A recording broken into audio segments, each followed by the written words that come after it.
There are moments in life that slip away so quietly, you never notice their escape. A second so small, so fragile, that your mind erases it before you even realize it mattered. But what if that forgotten moment didn't let you go? What if your entire present, your thoughts, your patterns, your fears, were shaped by a fragment of time you can no longer recall? This is the paradox of being stuck in a memory that doesn't exist anymore. A phantom point in your past that controls you from the shadows. You don't see it, you don't remember it, yet it holds your experiences like invisible threads tied around your consciousness. And as we explore these 30 layers of forgotten time, you may begin to sense something unsettling, the possibility that your life never moved beyond a moment your mind abandoned. You rarely notice the exact moment when something inside you changes. It happens silently, like a shadow stretching across the floor as the sun moves, unnoticed, until everything is already different. A forgotten moment works the same way. It slips away without resistance, without drama, without pain. A tiny fragment of time swallowed by the mind because it felt too insignificant, too ordinary, too fleeting to hold on to. Yet sometimes, that exact kind of moment becomes the one that shapes you the most. You don't remember it, but your mind does. Not as a memory, but as an imprint. A faint outline of a second that vanished before it could leave a proper mark. It becomes the shadow of a moment. Something that once existed, but not enough for you to recall. A shape without substance. A cause without a clear event. A ghost that never lived. This shadow doesn't follow you like memories do. It stays underneath everything, below your reactions, beneath your fears, at the root of your quietest discomforts. You move through life believing you understand yourself, unaware that a missing moment is scripting behaviors you assume are natural. Why do you hesitate before certain decisions? Why do you avoid specific places, people, or thoughts without knowing why? Why does a sensation of déjà vu overwhelm you at times, but with no real memory behind it? The answer often lives in that forgotten moment's shadow. A shadow influences without touching. It alters the shape of your perception without announcing itself. It convinces you that your choices are your own, while gently guiding them from the edges of your awareness.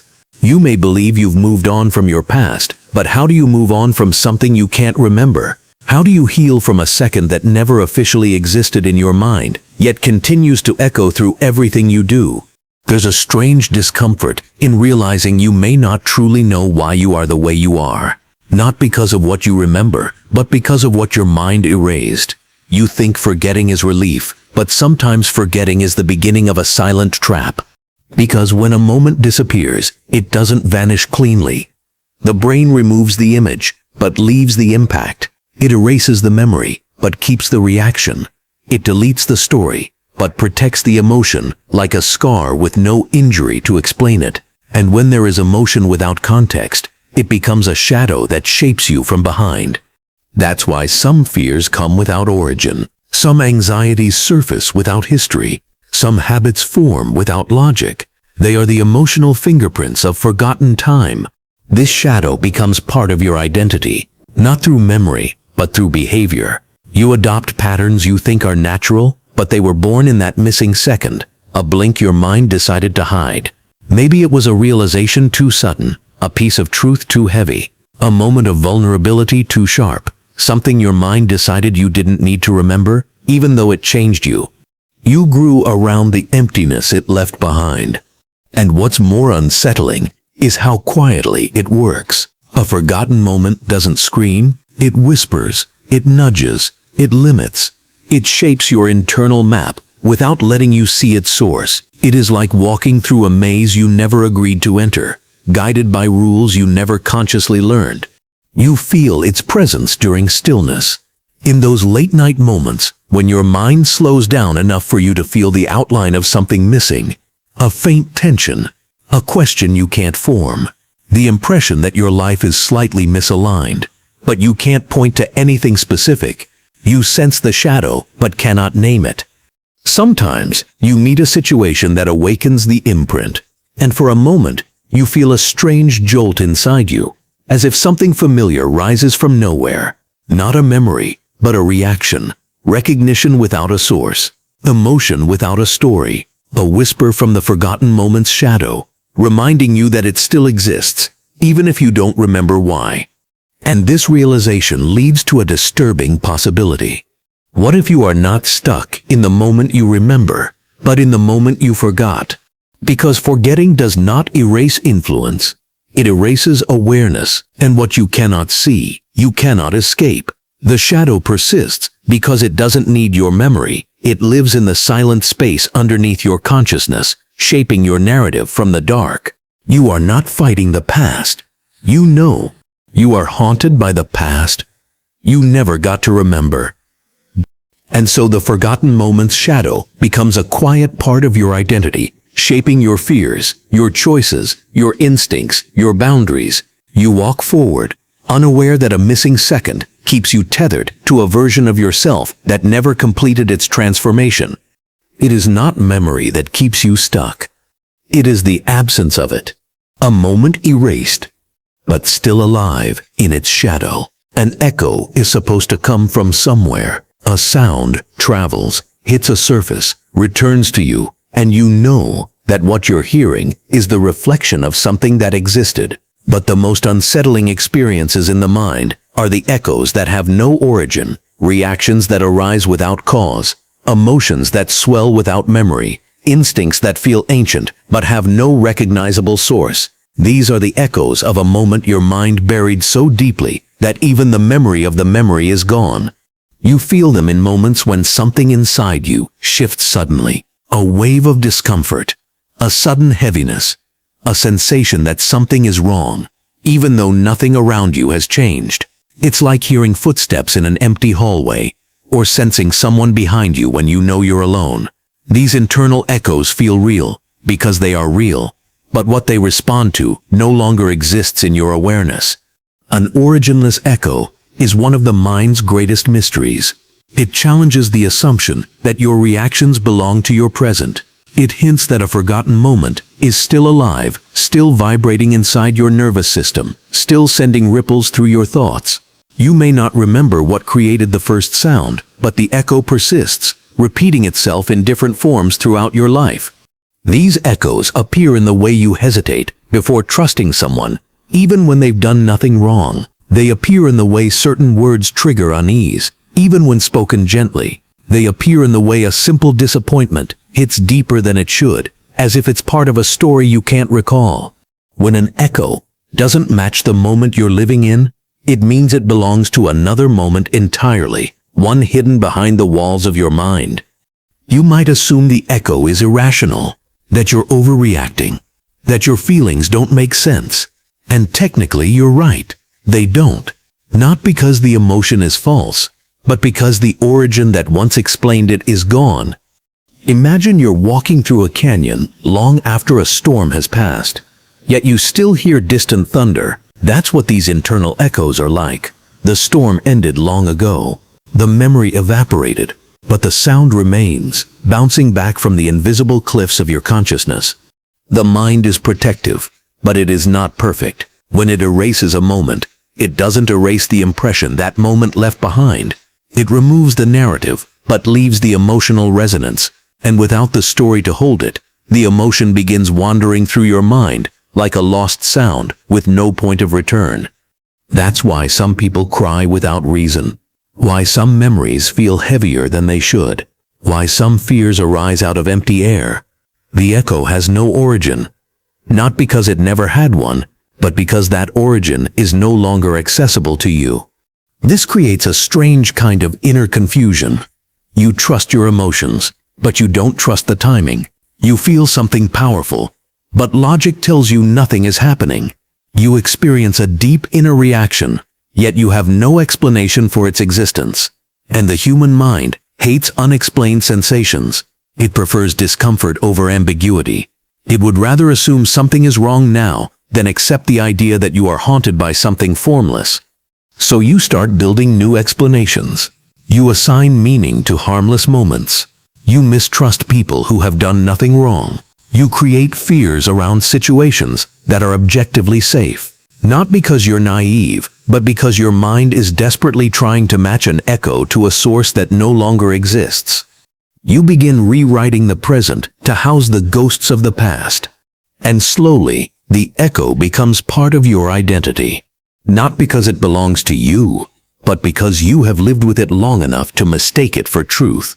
What's even more disturbing is how many life decisions are shaped this way. You avoid certain paths, not because they are dangerous, but because they awaken an echo. You end relationships because they activate a fear that doesn't truly belong to the person in front of you. You chase or abandon dreams because something in your nervous system flinches, and you assume that flinch is wisdom rather than residue.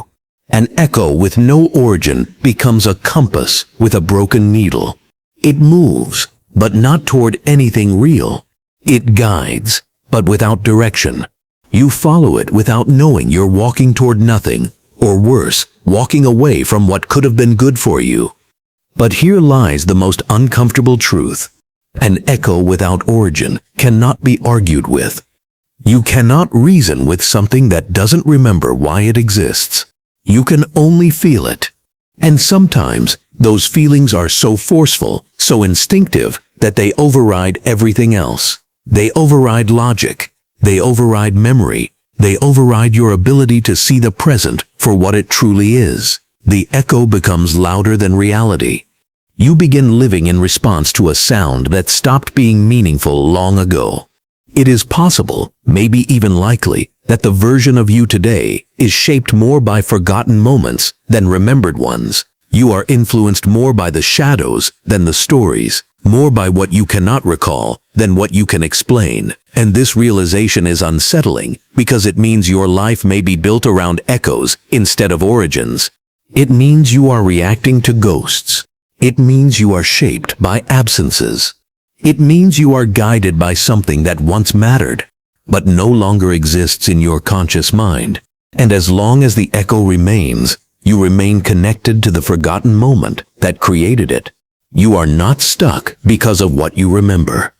You are stuck because of what refuses to stop echoing inside you, even after its source has vanished. There are moments in life that don't end when they end. They continue living inside you, repeating themselves in ways you don't consciously notice, not as memories you revisit, but as patterns you reenact. You move through your days believing that time moves forward, unaware that a forgotten moment may still be looping inside your mind, influencing your thoughts, your behaviors, and even your identity, all without revealing its presence. This is the memory loop illusion, the strange phenomenon where a moment you cannot remember continues to control you as if it is still happening. A loop doesn't need awareness, it only needs repetition. And the mind is very good at repeating emotional patterns, even when the story behind them has been erased. That is why certain experiences feel familiar, even when they shouldn't. Why you react the same way in different situations. Why old emotions rise in new circumstances. The loop doesn't care about context. It only cares about survival. You might think you've moved past something, but how can you move past what you don't remember encountering? Your mind learned something in that forgotten moment, a lesson, a fear, an instinct, a conclusion. And because you cannot recall the event that taught it, you never question the lesson, you never challenge it, you never recognize that the rule guiding your reactions was created by a moment too small, or too painful, or too confusing to hold on to. So the loop continues. Sometimes it looks like repetitive thoughts. Sometimes it looks like recurring relationships. Sometimes it looks like making the same mistake over and over again. Sometimes it looks like sabotaging moments of happiness without knowing why. A memory loop doesn't show you what happened. It shows you how you felt, and it forces you to feel it again and again until it becomes normal, even if it shouldn't be. Think about how the body flinches when something touches an old injury. Even after the wound has healed, the reflex remains. The mind works the same way. A forgotten moment might be healed in memory, erased in detail, but its emotional reflex survives. The loop is not about remembering, but about repeating. And repetition creates illusion. You begin to think this is just how I am. And you begin to believe this always happens to me. You begin to assume this is who I've always been. But these are conclusions formed by the loop. not your true self. A memory loop also creates distortion. It makes the present appear more threatening or more familiar than it truly is. You walk into situations already carrying the emotional template of the forgotten moment. You react before thinking. You judge before observing. You feel before understanding. Your mind believes it is protecting you. But what if it's protecting you from something that isn't happening anymore? That is the illusion. You are responding to a moment that is no longer real. Some people feel trapped and cannot explain why. Some feel disconnected from their own choices. Some feel drawn to certain types of pain or certain types of people. Some feel stuck in cycles that don't match the life they consciously desire. These are not failures. These are loops. The loop keeps you in familiar emotional territory, even when that territory is uncomfortable. The mind prefers repeated discomfort over unfamiliar safety. It trusts the known, even if the known is harmful. That is why breaking a loop feels so unnatural, because it goes against the mind's instinctive need to repeat. You may ask yourself, why do I always end up here? Why does this always happen to me? Why do I keep feeling the same pain in different forms? The unsettling possibility is this: you aren't reliving the same life events. You're reliving the same forgotten moment, wearing different disguises. The loop makes time feel circular. You move, but you don't progress.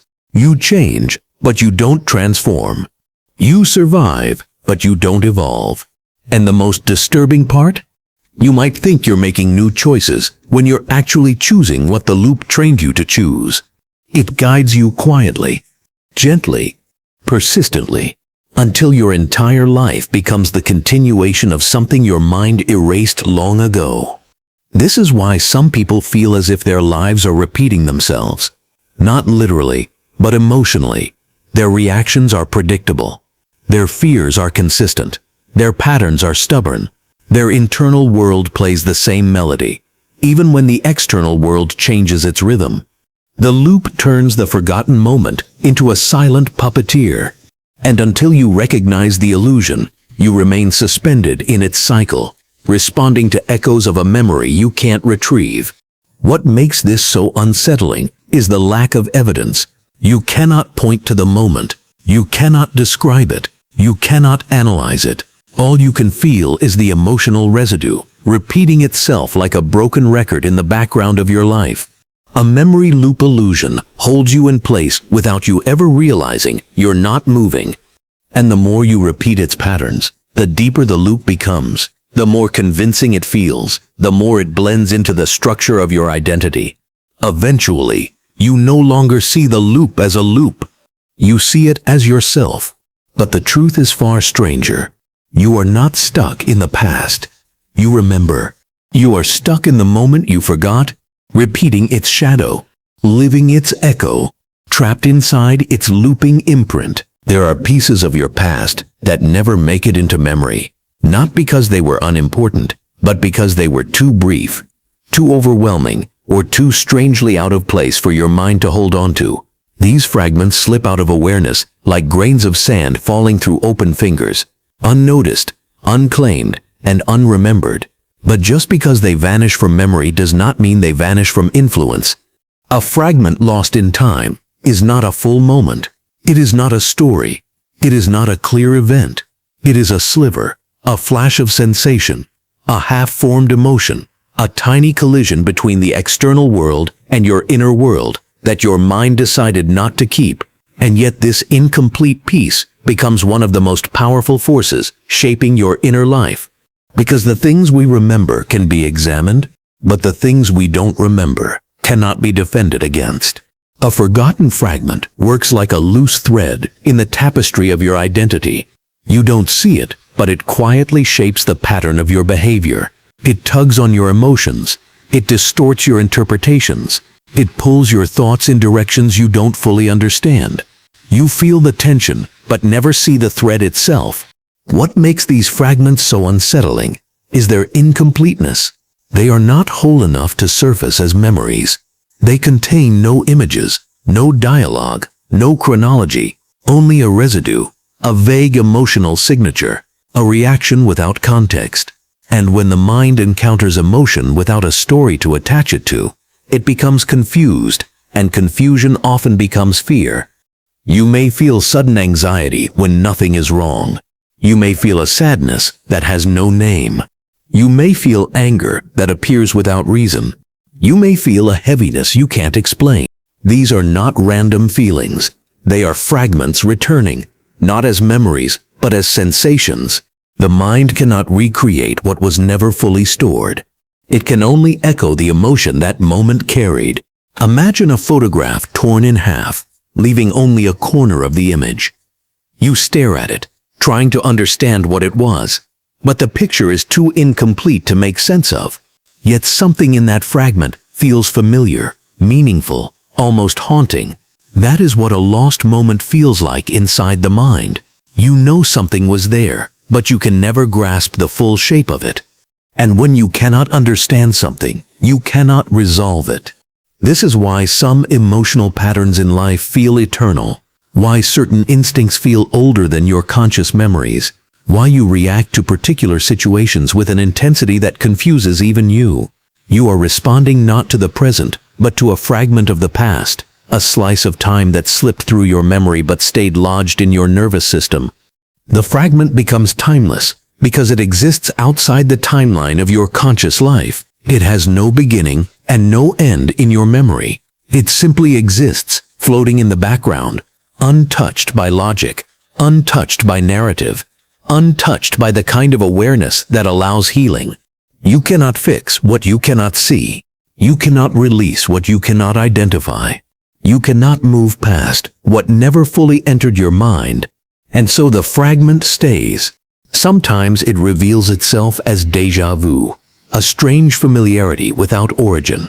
Sometimes it emerges when your emotional reaction is far stronger than the situation warrants. Sometimes it shows up as a dream you can't interpret, a fear that feels disproportionate, or a sudden moment of disconnection from the world around you. The mind hates gaps. It hates not knowing, so it fills the fragment with stories, assumptions, interpretations. You begin connecting dots that were never meant to be connected. You create meaning around emotions that were never meant to be understood logically. You build explanations out of thin air, not because they are true, but because the mind cannot stand the emptiness of an unprocessed fragment. And so, a forgotten sliver becomes the foundation for entire beliefs, entire habits, entire relationships, entire versions of yourself. You might think you are afraid of failure, but what if you are afraid of a forgotten moment that felt like failure? You might think you struggle with trust, but what if there was a fragment of betrayal your mind erased before you could understand it? You might think you avoid love, opportunity, risk, intimacy, ambition, but what if your avoidance is simply the echo of a moment you never had the chance to remember? The fragment becomes a silent architect of your life, shaping what you choose, what you avoid, and who you become, all while remaining invisible. And perhaps the most unsettling truth is this: a fragment lost in time does not stay in the past. It stays in you. It travels with you. It grows with you. It molds itself around new experiences, attaching its incomplete emotion to complete moments in your life, creating confusion that feels strangely familiar. Sometimes the fragment becomes so integrated that you mistake it for your personality. You assume you were born with this fear, this instinct, this sensitivity, this pattern, but in truth, you may simply be carrying a piece of time that never finished itself. A life shaped by memory is understandable. A life shaped by forgotten fragments is haunting, because you are, in some sense, living with emotions that do not belong to any story you can remember, and that disconnect makes the fragment both powerful and impossible to confront. You are not stuck in the whole memory. You are stuck in the missing piece, a fragment lost in time that never stopped influencing your present. There are moments when the mind stops moving, not in silence, not in clarity, but in a suspended state between one thought and the next. This is the paradox of being stuck between thoughts. where consciousness becomes trapped in the narrow gap separating intention from realization, memory from imagination, awareness from oblivion. It is the strangest form of paralysis, not physical, not emotional, but purely cognitive, a moment in which the mind loses its continuity and becomes stranded in its own internal void. The first sensation is subtle tension. You attempt to think, to form a coherent idea, but something refuses to move. A pause unfolds, not the calm kind that invites reflection, but one that suffocates motion. The halfway formed thoughts linger like ghosts, neither arriving nor dissolving. You feel them pressing against the edges of awareness, yet none complete themselves. It is as though the mind breathes in but cannot exhale. The paradox reveals itself when you notice the distortion in time. Seconds stretch unnaturally. A moment feels like an entire landscape. Awareness becomes hyper-focused on the gap, magnifying the stillness, until it feels like you are drifting through a mental freeze frame. Reality continues around you, yet internally, everything stands still, suspended in a cognitive twilight. You are aware, yet unable to proceed. Awake, yet unable to navigate thought. Emotion reacts with confusion, frustration, and pressure. The inability to move mentally creates a subtle panic, not loud, not overt, but a quiet desperation. The more you try to think your way out, the deeper the mind sinks into stillness. Reflection loops on itself. The gap becomes a tunnel. You become aware of awareness itself, watching your thoughts struggle like insects trapped under glass. Identity is also tested here. You realize that much of who you are depends on the flow of thinking. One idea leading to another, one memory triggering the next. When thought movement stops, the sense of self flickers. You feel detached from your own continuity, as though you are observing yourself from a distance. The mind becomes an empty hallway where footsteps echo without source. Attempts to escape the gap through force only intensify the trap. Trying to finish a thought fractures it further. Trying to recall something pushes it deeper into the void. The mind behaves like a malfunctioning machine spinning in idle, generating heat but no motion. The more you struggle, the more the stillness solidifies, creating a paradoxical resistance around something that should be empty. Eventually, a new awareness forms. Being stuck between thoughts is not emptiness, it is density. It is the mind compressing possibilities, holding them tightly in a narrow mental corridor. Each unformed thought presses inward, creating pressure from ideas that cannot manifest. The gap becomes a container of what could have been, a silent mass of unrealized cognition. Emotion becomes sharper. There is longing for thought, longing for clarity, longing for movement. The stillness reveals how much the mind depends on constant flow to feel alive. You realize that thought is not merely a tool. It is a space, a home, a landscape the self inhabits. To be removed from it is to drift without anchor, without direction, without narrative. Eventually the moment releases, sometimes gently, sometimes suddenly, like a knot pulled loose. Thought flow resumes imperfectly, hesitantly at first, then returns to its usual turbulence.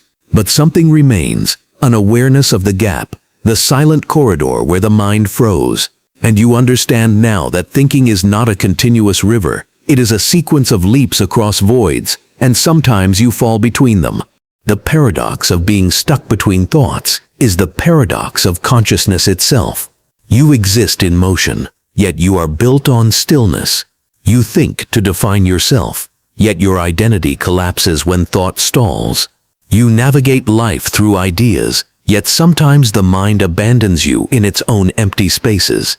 It teaches that awareness is fragile, that cognition is a balancing act between movement and suspension, and that sometimes the most unsettling place to be is not lost in thought, but caught in the silence between them. There is a kind of silence that is not empty, not peaceful, not quiet in the way the world uses the word. It is a silence that holds weight, an invisible presence pressing gently yet unmistakably against your awareness. This is the silence that remembers, a paradox where absence becomes memory, where the lack of sound carries the fullness of forgotten experiences, and where the quietest moments echo louder than words ever could.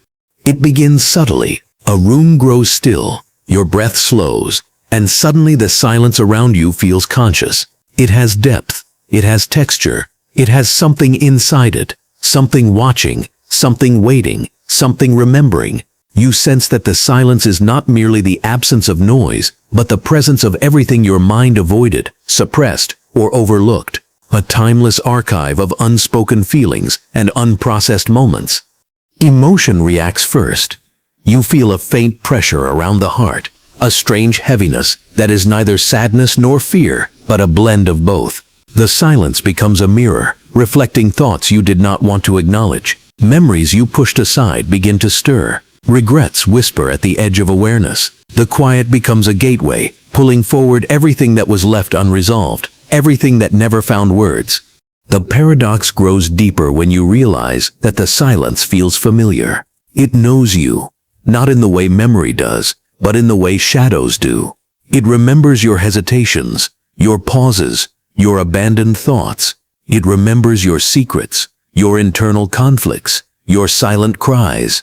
This is not a passive emptiness. It is a living record of everything you couldn't express, everything you tried to forget.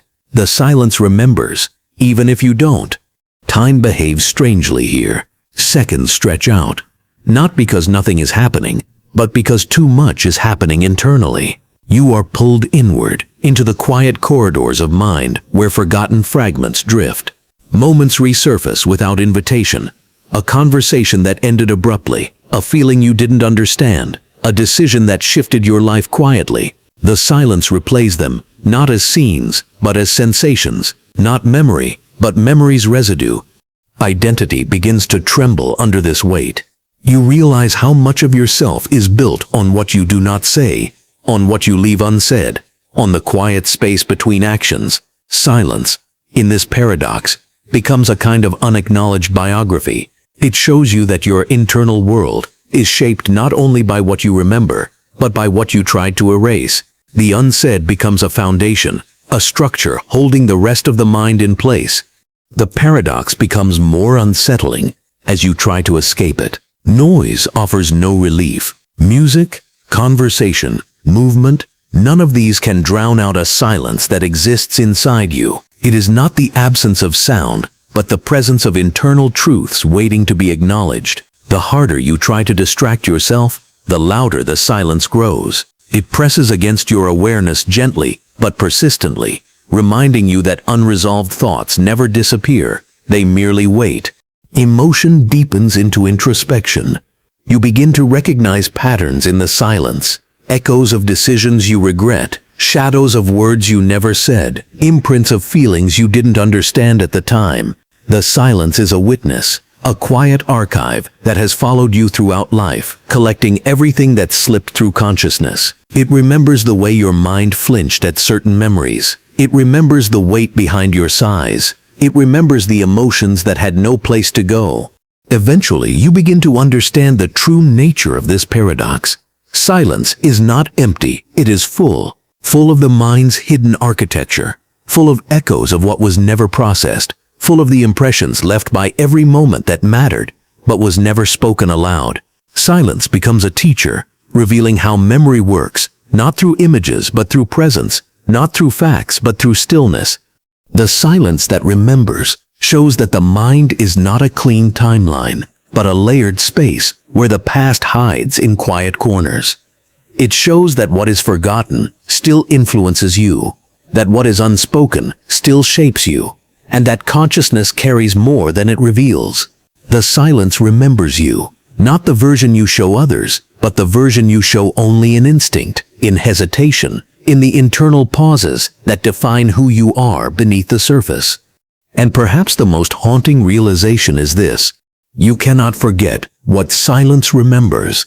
You can only learn to listen. There are moments when your mind drifts into a place that has no coordinates, no past, no future, no direction, no doorway, a strange mental nowhere. You don't remember entering it, and you don't know how to leave. It feels like drifting inside a room that was never drawn, a space that shouldn't exist, yet somehow swallows everything you were just thinking. This is the paradox of being locked inside nowhere, a mental void that traps you without walls, a prison made not of boundaries, but of the absence of boundaries.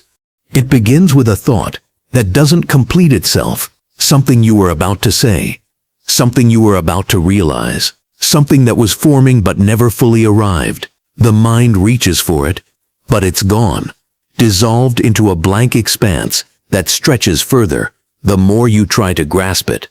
It's not silence, it's not confusion, it's the feeling of falling into a gap where cognition itself disappears, a moment where the mind tries to move forward and finds there is no forward. Inside this nowhere, you can feel the edges of your awareness fading. You're not thinking, but you're aware that you're not thinking.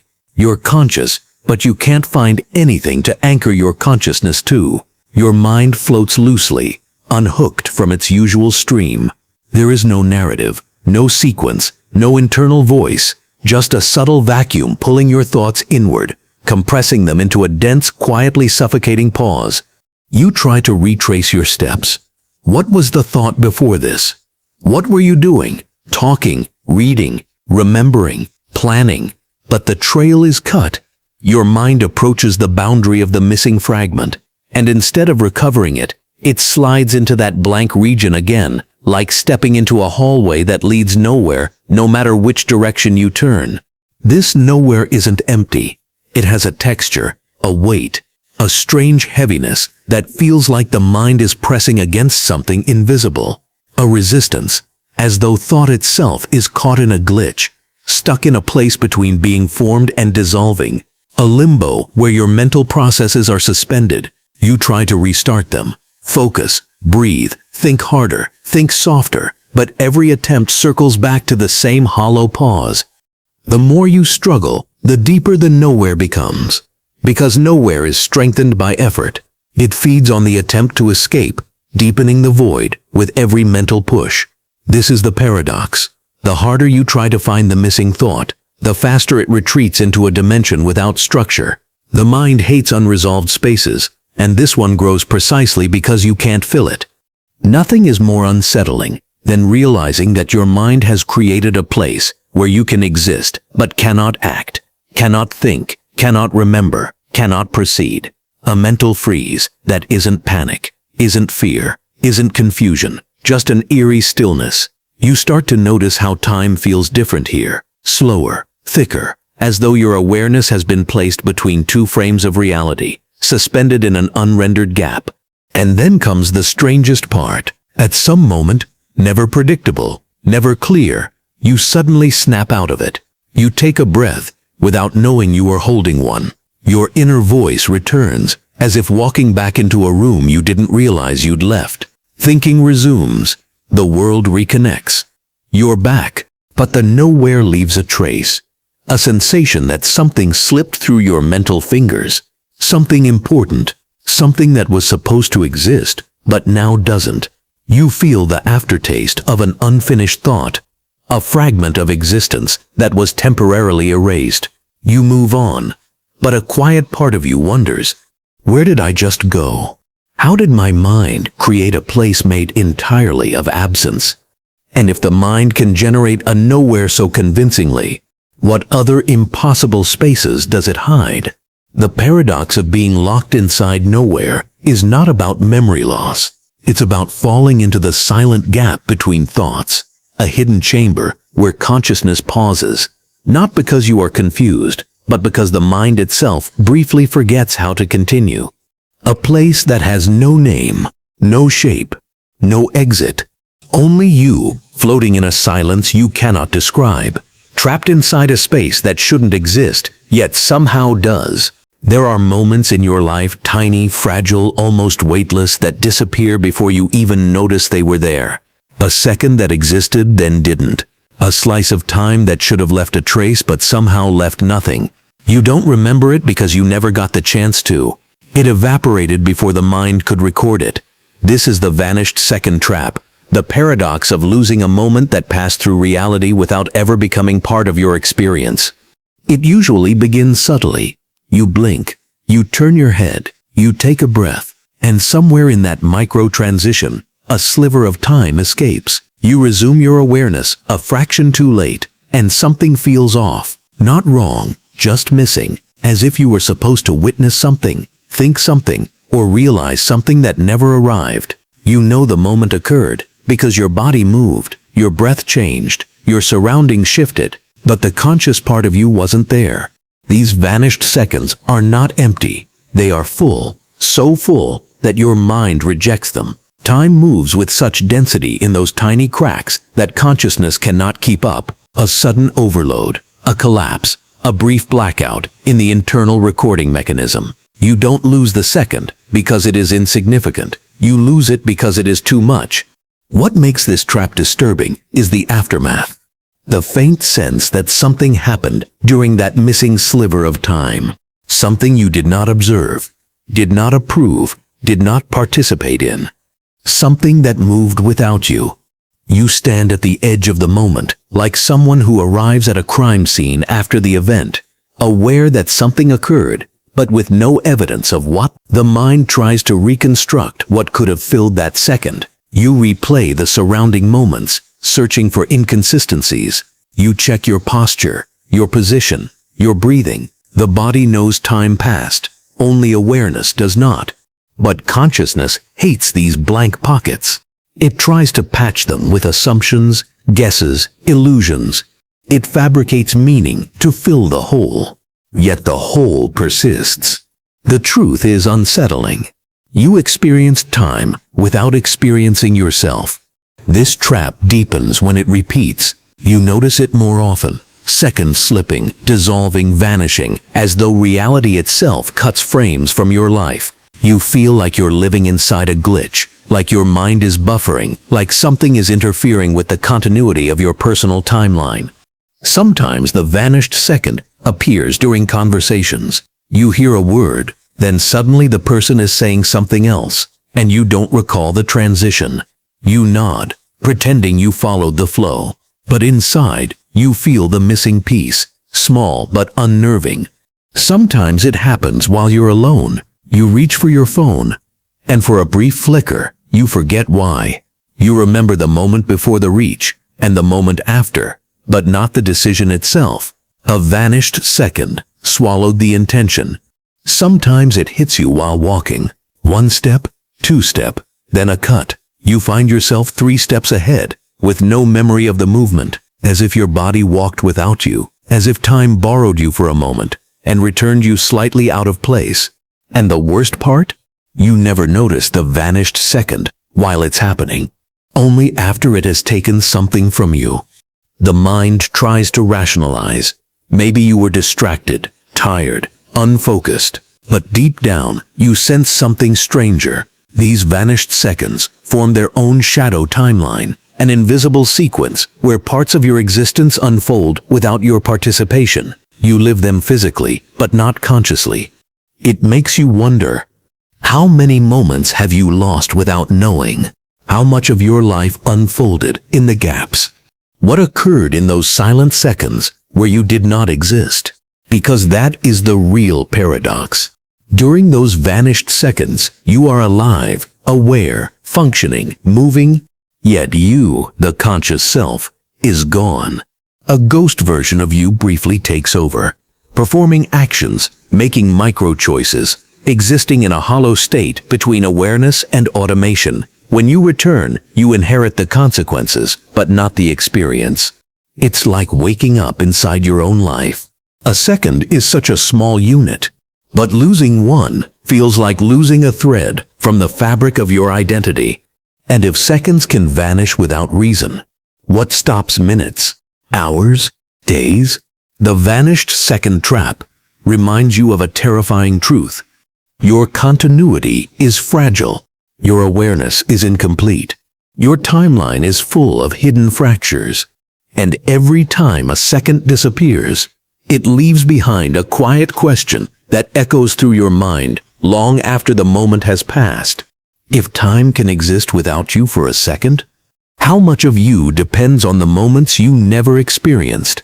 There are moments that never happened, at least not in the way you remember them, and yet they haunt you more than the moments you actually lived. They linger like unfinished shadows, like echoes from an alternate timeline that brushed against yours, but never fully merged.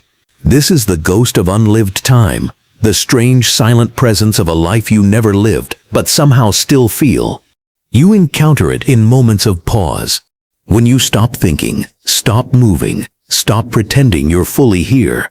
Something drifts just behind the edges of your awareness, a faint impression of a path you could have taken, a version of you who made a different choice, a memory that feels familiar despite never occurring. It's not nostalgia, not regret, not imagination. It's recognition without origin. The ghost doesn't speak, but it presses against your life, like a reflection that isn't synchronized. You feel it when you hesitate, when you're on the edge of a decision, when silence becomes too exact, when your mind glitches for half a second, and you sense a life that almost became yours. The paradox begins here. You remember something you never experienced. Not clearly, never clearly, but emotionally, intuitively, as if the moment existed in blueprint form, imprinted faintly on the mind, but never constructed in reality. Sometimes it appears as a feeling, a sudden wave of sadness or longing without a source, a sense of arrival at a destination you've never visited, a familiarity with strangers who never knew you, a moment of déjà vu without the comfort of recognition, only the dread of misalignment. Other times it shows up as a physical glitch.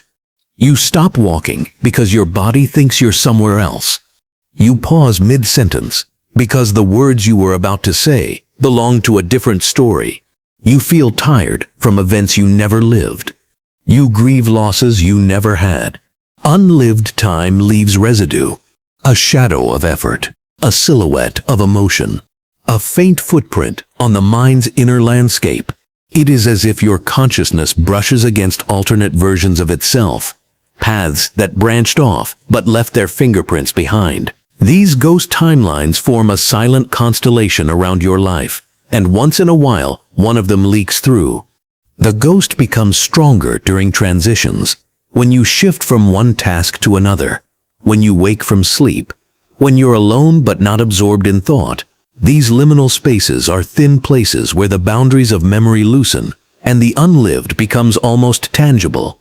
You might catch yourself feeling responsible for something you never did, or guilty for a mistake that belongs to a different version of you, or proud of an achievement your hands never touched.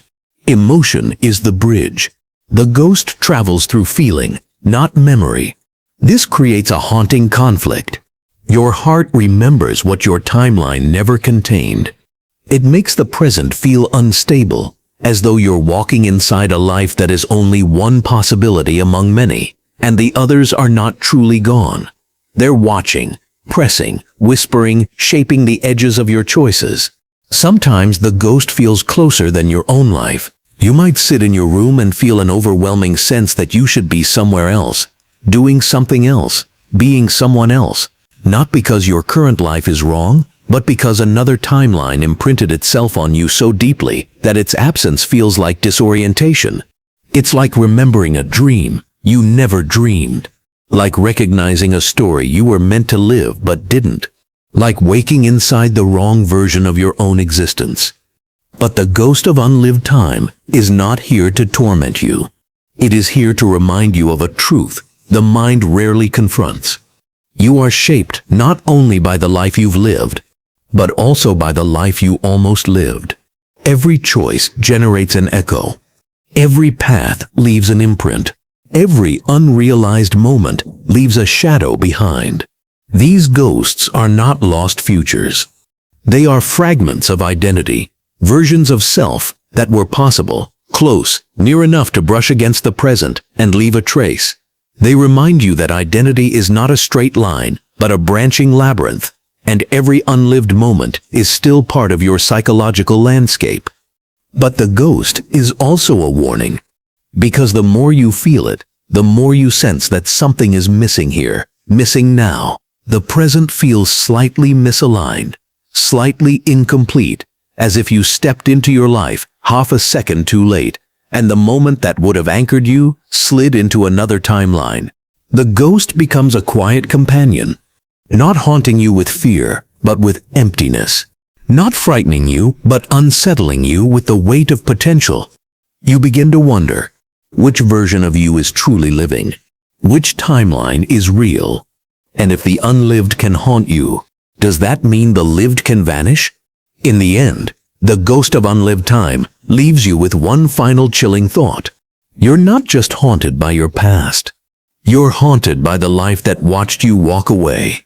There should be something that holds you in place, some stable point inside your consciousness, a fixed coordinate in the inner world that tells you who you are, where you are, and what you are meant to feel. Every mind depends on this silent anchor. Without it, awareness drifts, the self loosens, and reality becomes slightly unfastened. But what happens when that inner anchor disappears? The missing anchor is the paradox of losing the quiet internal weight that keeps your identity grounded. You move through the world normally, speak, walk, decide, react, but something essential is not there. You are present, but not fully attached. A part of you floats just behind the moment, unmoored, detached from the stability that should have held you. It begins subtly. You wake up one morning and feel a half-second of disorientation, but deeper this time. Not the usual morning fog, but a hollow pause, as if your mind is checking for something that isn't there anymore. You sense an absence, but you cannot locate it. Something inside you that always existed, silent, invisible, reliable, has gone missing. You continue with your day, but the absence follows you from room to room. There is no panic, no dramatic collapse, just looseness.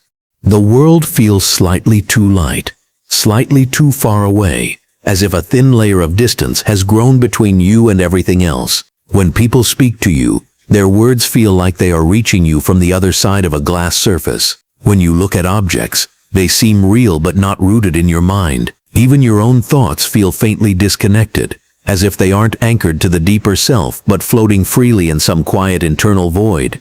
The paradox becomes clearer. You are aware of your awareness drifting. Without the anchor, you begin to experience your mind in fragments. Thoughts start, but do not land. Emotions rise, but do not attach to meaning. Decisions feel like small acts of improvisation, rather than expressions of a stable inner identity. You tell yourself you're tired, overworked, distracted, but deep down, you know this isn't ordinary. This isn't stress. This isn't confusion. This is structural. Something foundational to your consciousness has slipped loose. The missing anchor reveals itself most sharply during transitions between tasks, between emotions, between moments. You finish one thing, and before your mind grips the next, there is a brief but unsettling freefall, as if nothing inside you is holding the line between moments, as if time is moving but you are not fully following. You begin to feel like a passenger in your own timeline. Your reactions surprise you. Your voice sounds slightly unfamiliar. Your memories feel like they belong to someone else. You start asking quiet internal questions. Why does this moment feel hollow? Why am I not fully here? What did I lose? The truth is that the anchor is not a thought, not a memory, not a feeling. It is an internal gravitational point, an unconscious center where identity gathers, where time aligns, where the sense of self takes shape. When it disappears, the mind remains functional, but the experience of living becomes strangely suspended. You are not broken. You are unmoored. And this brings the next layer of the paradox. When the anchor is gone, the mind tries to replace it. It creates temporary anchors, habits, phrases, objects, even random thoughts, to keep you grounded for a moment. You cling to familiar routines more tightly. You repeat small behaviors without knowing why. You reach for the same memory again and again, trying to force it into becoming a center. But none of these substitutes hold. They slip away, just like the original. Because an anchor cannot be chosen. It can only be felt. As the drift deepens, something strange happens. You start remembering the anchor, not as it was, but as an impression, an emotional silhouette. You cannot recall what it felt like exactly, only that it once existed. The absence becomes more recognizable than the presence ever was. You become aware of floating.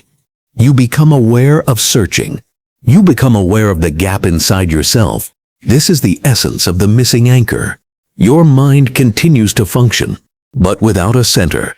Your timeline continues to move, but without a sense of arrival. Your thoughts continue to form, but without a core for them to orbit around.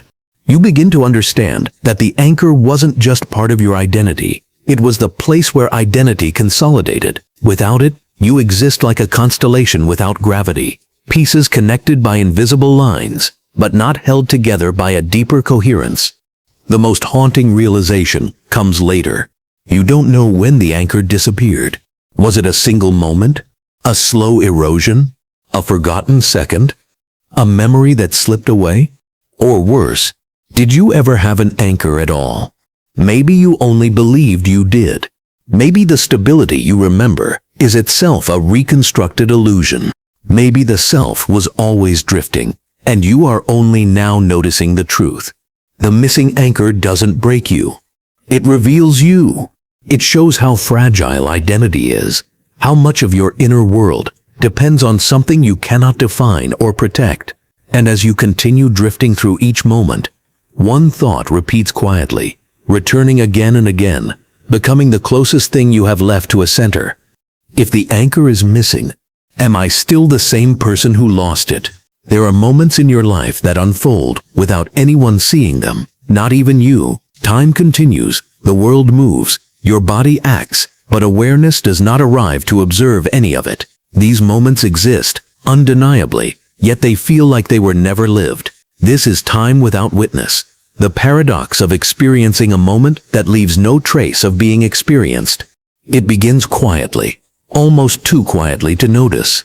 You find yourself completing actions without recalling starting them. You reach the end of a thought without remembering how it began. You are here now, but you do not remember arriving here. Time flows, but the observer is missing. Something essential slips out of place. You don't black out. You don't lose control. You simply were not present for your own life. You moved, but you did not witness the movement. You spoke, but you did not hear yourself speaking. You lived, but you did not experience the living. What makes this paradox unsettling is its subtlety. These gaps don't feel like memory loss. They feel like incomplete existence. The moment happened, it left evidence in your body, your position, your breathing, but it left no imprint on your consciousness. Your internal timeline has holes. Silent holes where reality continues without you. You begin to realize this most clearly during routine moments. Walking, turning, reaching, transitioning. You expect to trace your awareness through these motions, but instead you find delays, a half-second missing, a shift you cannot account for, a gap where your mind did not witness your own continuity. It becomes clearer when you try to recall your day. Some pieces are sharp, others are smeared, vague, hollow, not forgotten, simply unwitnessed. It's like reading a story in which random sentences are missing. The plot moves, but the logic is fractured. The timeline continues, but the experience feels incomplete. The paradox deepens as you begin to sense a disturbing truth. Time does not require you to exist in order to continue. It moves whether you follow or not. You always believed that your awareness flowed continuously, moment by moment, stitching your life into a coherent narrative. But now you see that the narrative is full of silent patches, stretches of time, where your body existed without the presence of the self. This raises a terrifying possibility. How much of your life happened without you? You try to catch these gaps as they occur. You sharpen your awareness, focus on your breathing, anchor yourself in the present. But the moments still slip away, quietly, effortlessly, as if your consciousness is a spotlight that cannot illuminate the whole stage at once. And when the light fades, things still happen in the dark. Time without witness is not just about missing moments. It is about losing the observer. The mind continues to function. The body continues to act. But the you that lives through the moment is absent. You are both present and not present. You are both here and not here. This splits your sense of self into two layers. The one who lives, the one who witnesses the living. Time without witness occurs when the gap between these two layers widens. You live the moment physically, but the witness does not arrive. The experience fails to imprint itself onto the conscious layer. You become a ghost inside your own timeline, visible in action, invisible in awareness. This creates a strange internal loneliness. Not the loneliness of being without others, the loneliness of being without yourself. You begin noticing the emotional emptiness of unwitnessed time. A moment without awareness leaves behind no emotional residue, no sense of meaning, no connection to the narrative of who you are. It becomes a blank patch in your identity.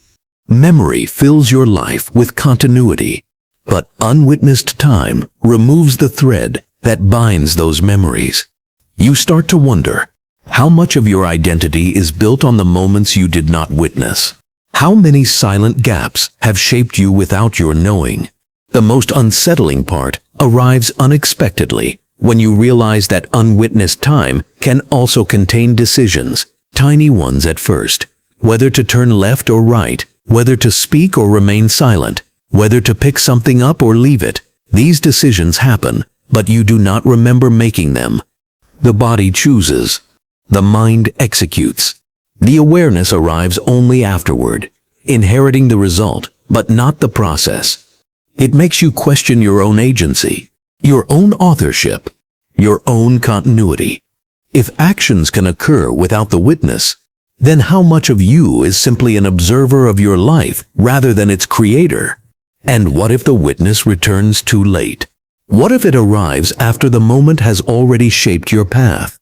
What if your life is full of events that happened while you were absent? Time without witness is not a failure of memory. It is a failure of presence. It shows you that awareness is not continuous, not reliable, not guaranteed. It flickers, dims, retreats, leaving moments of pure existence unobserved. And in those moments, you become a stranger to yourself, a traveler who passed through a moment without leaving footprints. In the end, the paradox leaves you with one final thought. If time can continue without a witness, then who are you in the moments you never lived? You sense it the same way you sense a missing tooth with your tongue, an emptiness that shouldn't be there, yet undeniably is. The absent memory paradox isn't built on what you remember, but on the eerie gravitational pull of something you should remember. It is the strange sensation that a part of your life exists just outside the borders of your awareness, influencing you from a place where your mind can no longer reach. It's not forgetting. Forgetting is passive, soft, dissolving with time. This is different. This is the sense of an entire experience ripped out of your internal landscape, leaving behind the shape of its absence. You feel its outline every time you hesitate without knowing why. Every time you freeze in a moment that shouldn't matter. Every time a person's face, a place, a smell, or a sound stirs a reaction too deep to be random. You stand there, caught in a moment your conscious mind cannot name, but your subconscious can't stop responding to. It is like walking into a room and instantly knowing something is missing, even though you have no idea what used to be there. That's the paradox. The memory is gone, but its influence is alive. Something non-existent is still shaping your emotions, your behaviors, your fears. A ghost without form is still rearranging your inner architecture. The brain hates gaps. When it finds one, it tries to fill it. But here, it can't. The missing piece is too fundamental, too deeply woven into the fabric of your identity. So instead, it leaves the void exposed, a silent crater in the middle of your psychological landscape, and everything around it begins to distort. Thoughts echo strangely, feelings attach themselves to the wrong triggers, patterns form out of thin air. You begin to react to life in ways that are technically irrational, but emotionally precise. This absence becomes a presence, a living, breathing emptiness, a paradoxical phenomena where something that does not exist holds more weight than the things that do. You feel it most in those sudden jolts of disorientation, when you pause and sense a pull towards something your mind insists never happened. It's the emotional residue of a vanished event, the aftertaste of an experience you cannot replay, and yet its fingerprints remain all over your internal world, undeniable and intrusive. Sometimes it feels like déjà vu, but sharper, deeper, almost painful, a sharp edge cutting into the present, hinting that this has happened before, but your mind refuses to reveal when. Other times it emerges as dread, as if your psyche is bracing for a memory it knows is missing, or it appears as longing, a yearning for a moment you never consciously lived, but your nervous system remembers perfectly. This is the paradox. You cannot remember it, but you cannot escape it. People think trauma is defined by what hurt you, but sometimes trauma is defined by what your mind prevented you from remembering. The incident may not have been catastrophic. It could have been a small but identity-shifting moment your brain decided to bury because it conflicted with your sense of self, or something that threatened your emotional stability.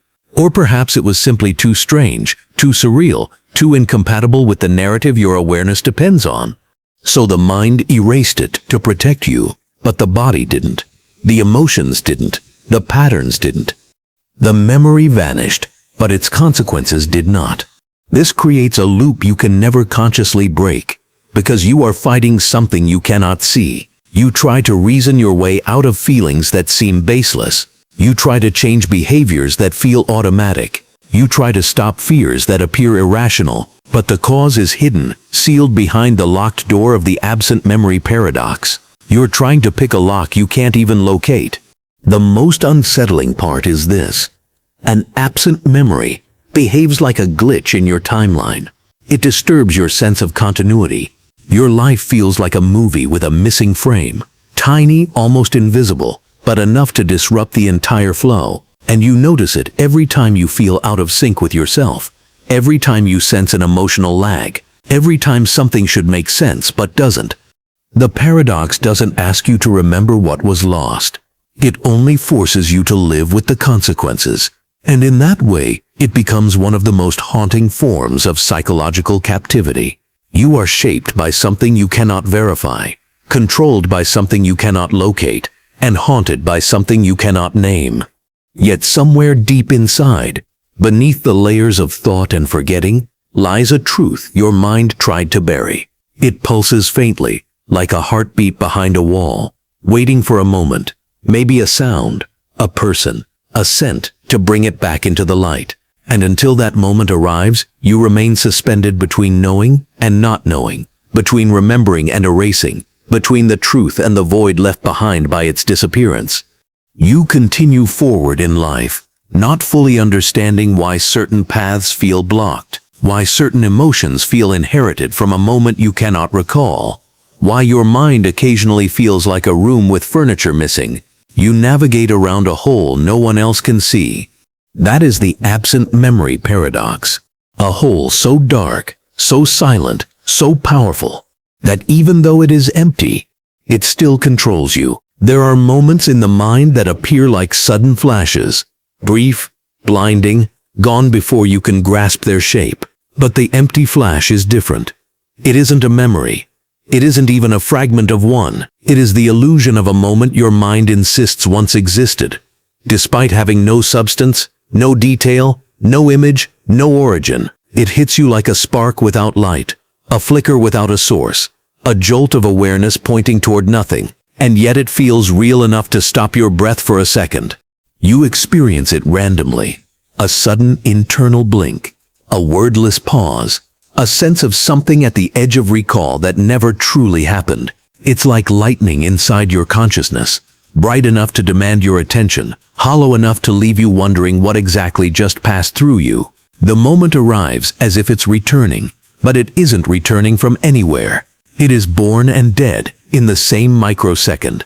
The paradox begins with the emotional weight it carries. How can something that never occurred feel so heavy? Why does a moment that never belonged to you feel like it shaped something inside you? The empty flash acts like a glitch in your internal timeline, a reminder of a missing event, or perhaps a reminder of the absence itself.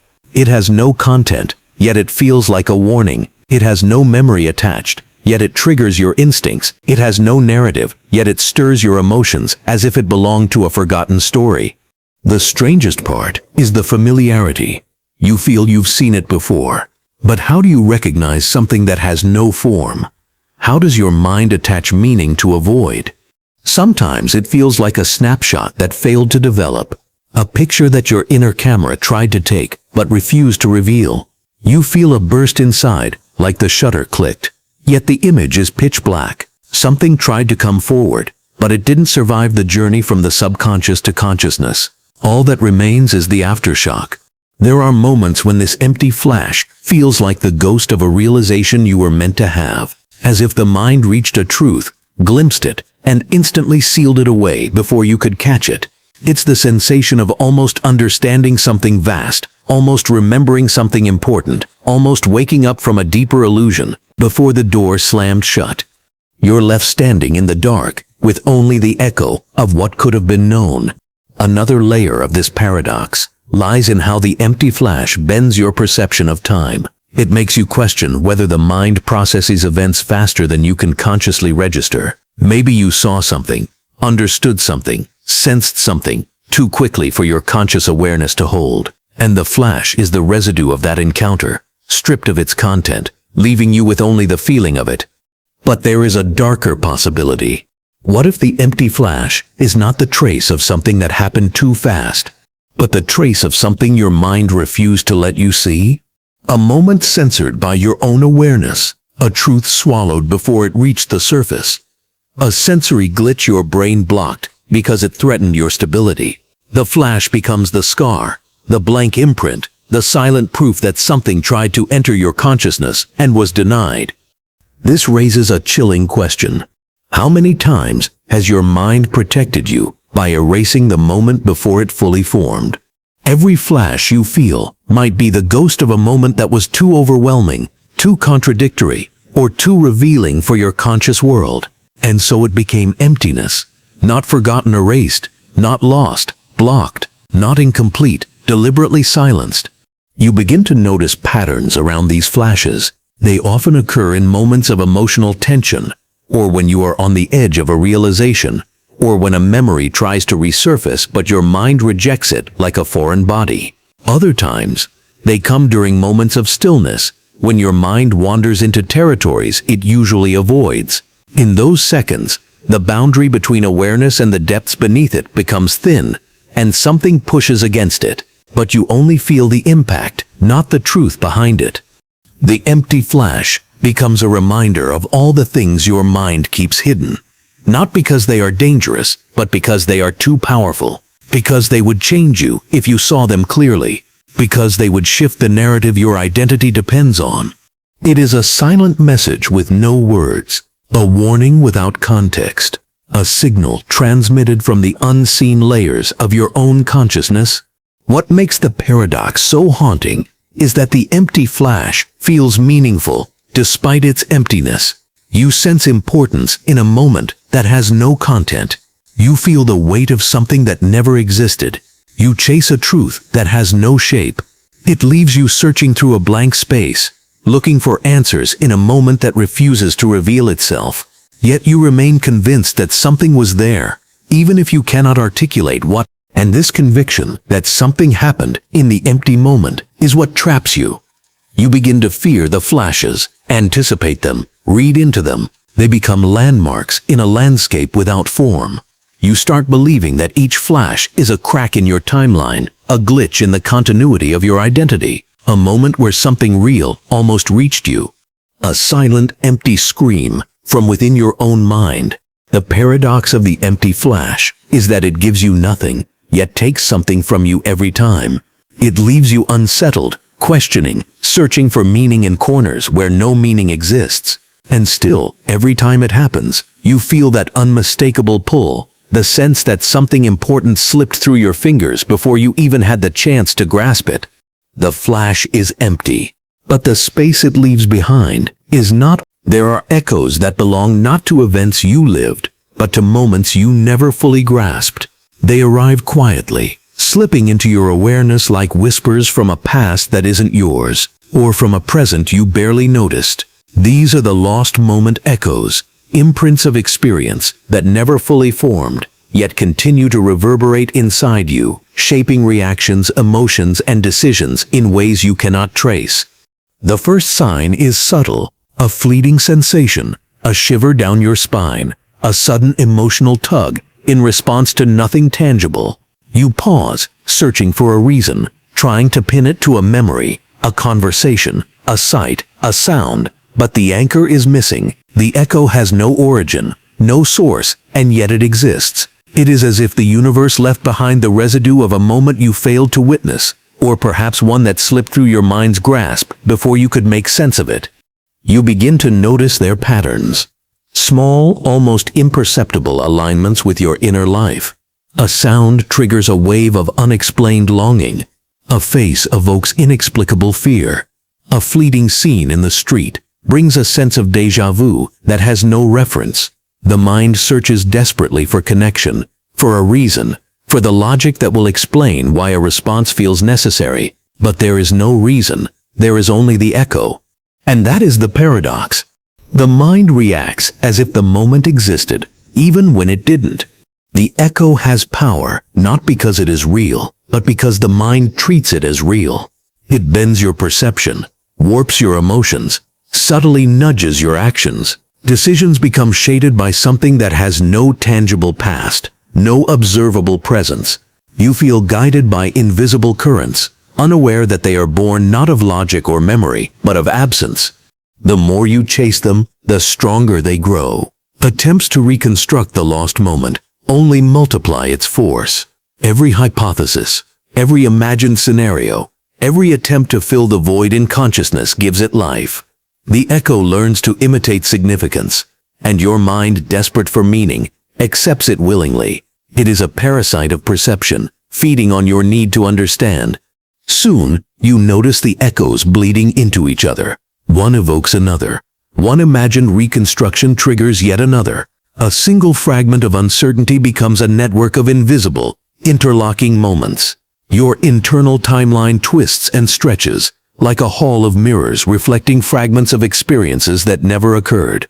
Every reflection is convincing, every echo feels real, and the distinction between absence and presence begins to blur. You feel their weight during silence, when the world is quiet, and the mind is unguarded. Thoughts drift, and the echoes drift with them. A fleeting recollection you didn't live, an event you cannot name, brushes against your consciousness. You cannot grasp it, cannot resolve it, cannot escape it, and yet it resonates through your emotions, lingering like a faint ringing that refuses to fade. Each lost moment leaves a subtle scar, a vibration, a ghostly pulse that reminds you of what your awareness failed to contain. The danger is in the normalization. You become accustomed to the influence of these absent moments. You begin to shape your actions in anticipation of echoes that have no origin. The mind treats them as if they are guideposts, warnings, lessons, or memories. But there is no tangible content, only the residue of what might have been. The echoes rewrite your interior map, not through fact, but through suggestion. They become invisible rulers, shaping the way you move through life. At times, the echoes appear almost tactile, brushing against your sense of self. A fleeting thought about a choice you never made feels heavier than any decision you have actually taken. An emotion tied to a lost moment rises suddenly, demanding recognition, even though its source cannot be confirmed. You feel guilty, nostalgic, anxious, or sorrowful over experiences you never lived. The echoes manufacture histories that never happened, but they insist you treat them as if they did. You start questioning whether the mind itself is trustworthy. How many of your emotions are reactions to reality? How many are reactions to echoes of moments that never existed?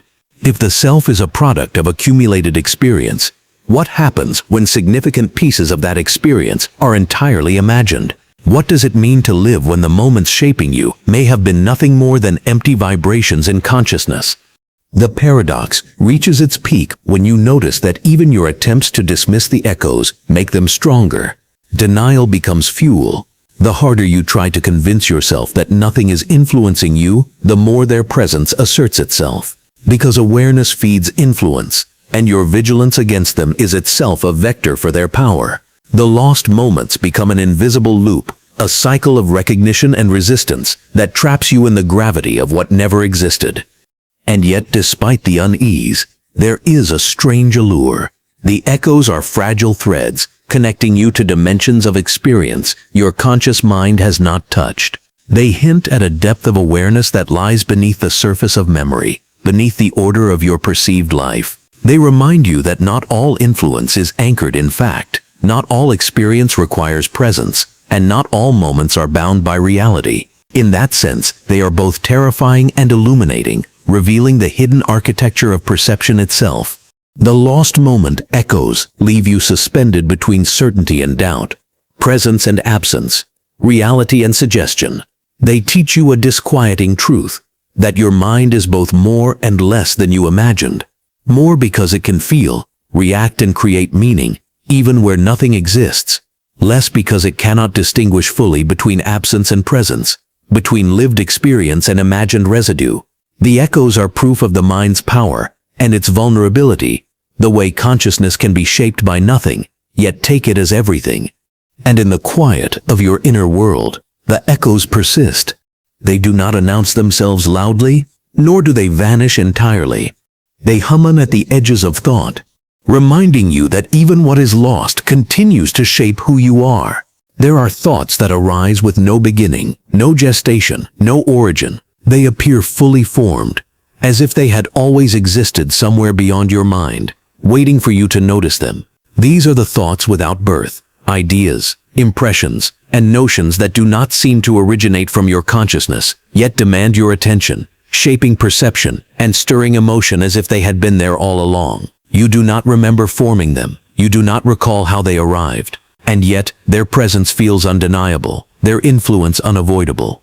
You sense them at unpredictable moments. 1 second, your mind is still, free from reflection. The next, a thought is there, a complete, intricate structure of awareness you did not consciously create. It is not an echo of memory, nor a projection of imagination. It is pure presence, and its sudden appearance carries a weight, a gravity that makes you pause and question, where did this come from? How can something exist without ever being born inside the mind that hosts it?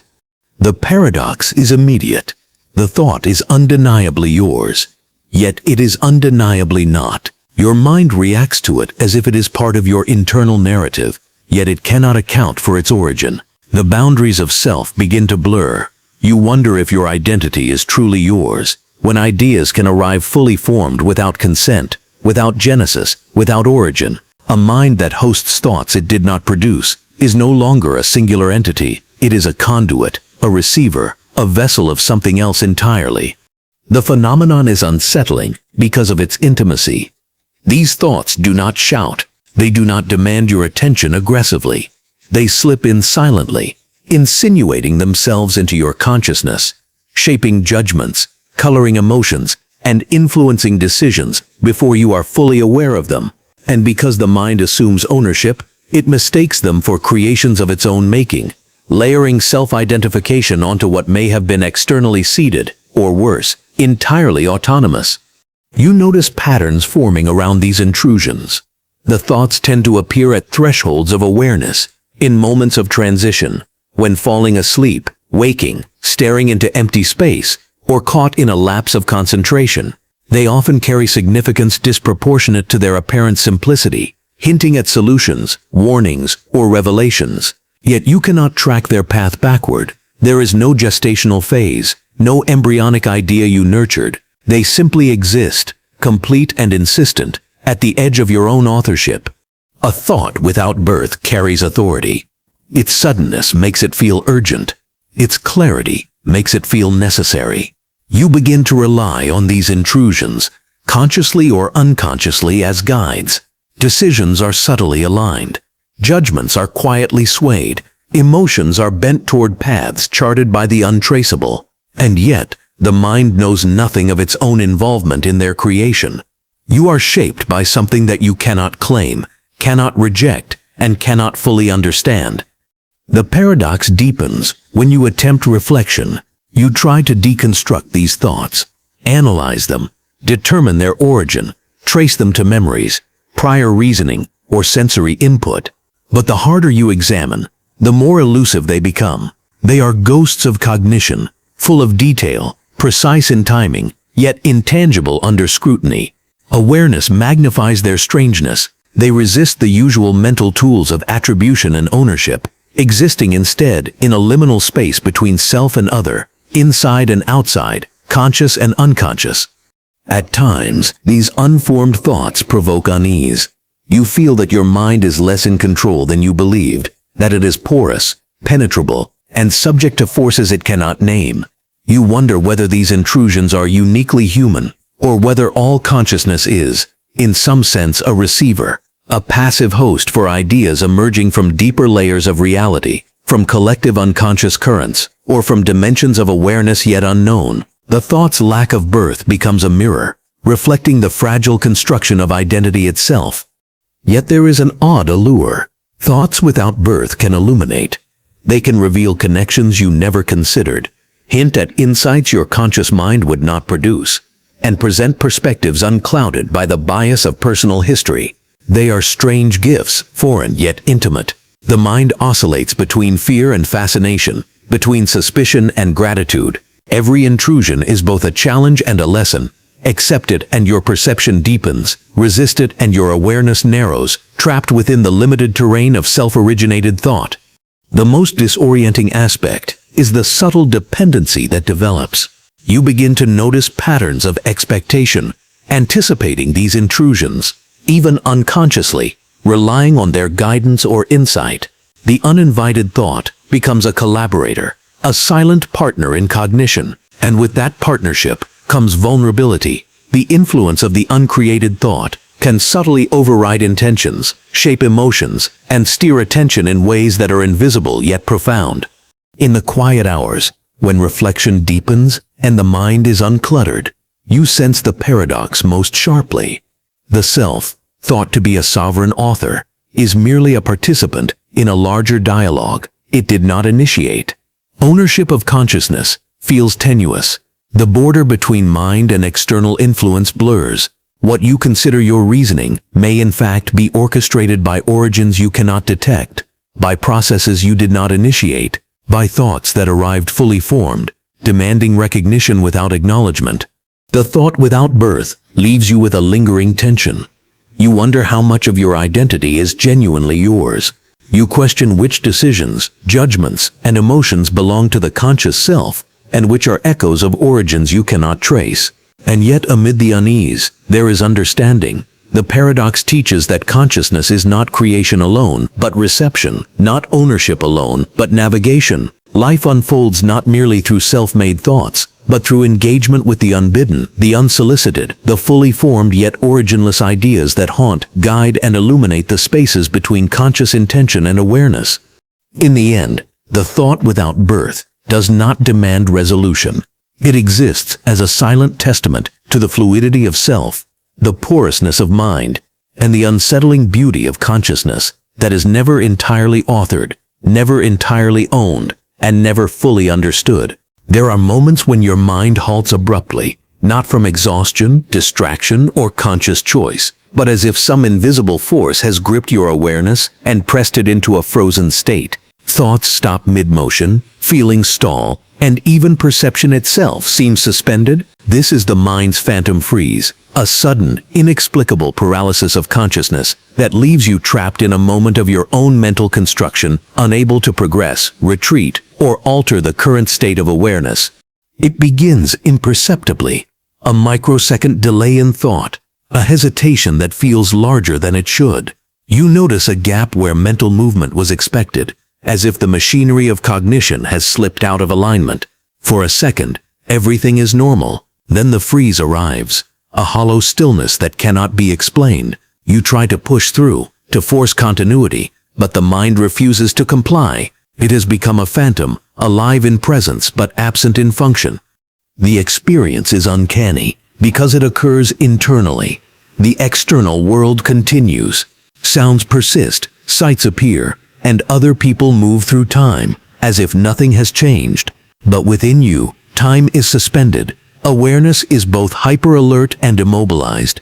You feel yourself fully conscious of the passage of events outside yourself, yet entirely incapable of engaging with them internally. The disconnect between inner stillness and outer motion produces a peculiar dissonance, unsettling in its clarity. The freeze carries with it an eerie sense of intrusion.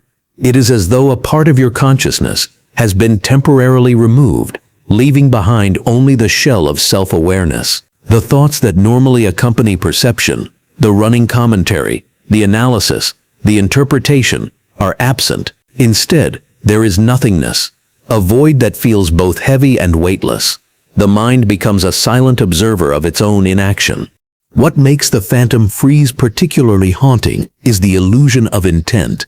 You feel compelled to think, to act, to move forward in your inner life, yet the machinery that normally enables cognition refuses to engage. Your will exists, but your agency does not. You become aware of your inability to respond, as a separate entity might be aware of its own failure, creating a recursive torment, consciousness frozen, yet fully capable of observing the freeze. The phenomenon often leaves a residue of confusion afterward. Once the mind resumes its flow, you attempt to locate the cause. Was it stress, fatigue, emotional overload, or a neurological quirk? But the freeze resists explanation. There is no stimulus sufficient to account for the intensity of the pause. No external event can explain why the internal mechanism of thought has halted so completely. It is self-contained, autonomous, and unpredictable. Sometimes the freeze recurs, triggered by the smallest irritant, a stray thought, an emotional spike, a hint of recollection. But other times it arrives without warning. The unpredictability compounds the discomfort.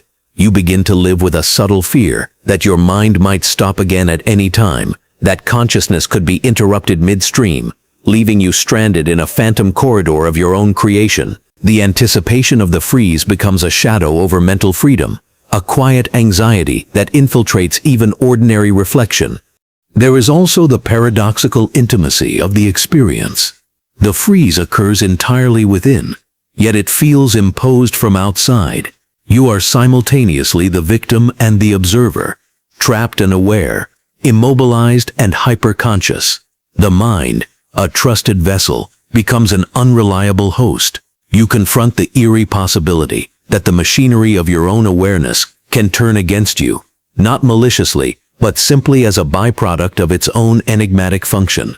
Over time, repeated experiences of the phantom freeze begin to influence perception. You start measuring thought in micro-moments, wary of gaps, attentive to every flicker of hesitation. Ordinary cognition becomes suspect. Even fleeting pauses or lapses, previously considered normal, now evoke suspicion. Could this be the precursor of another freeze? The mind learns hypervigilance, monitoring itself endlessly, which paradoxically increases the likelihood of tension, creating fertile ground for the very phenomenon it seeks to avoid. Emotions respond in curious ways. Anxiety rises when the freeze approaches, producing a heightened state of internal alertness even in the absence of movement. Resignation emerges after the freeze passes, a quiet acknowledgement of the mind's capacity to override itself. Frustration mixes with fascination. You are disturbed by the interruption of agency, yet drawn to the experience, compelled to witness the raw, unmediated architecture of consciousness exposed in stillness. The mind's phantom freeze is not merely a technical glitch. It is a confrontation with the fragility of self. It reveals the tenuous boundaries between awareness and inaction, between presence and absence, between intentionality and entropy. It exposes the mind's vulnerability, its susceptibility to pause, its tendency toward sudden stillness in moments that feel ordinary. The freeze reminds you that consciousness is not a continuous stream, but a fragile construct, held together by processes that can, without warning, falter. And yet there is an odd revelation in this paralysis.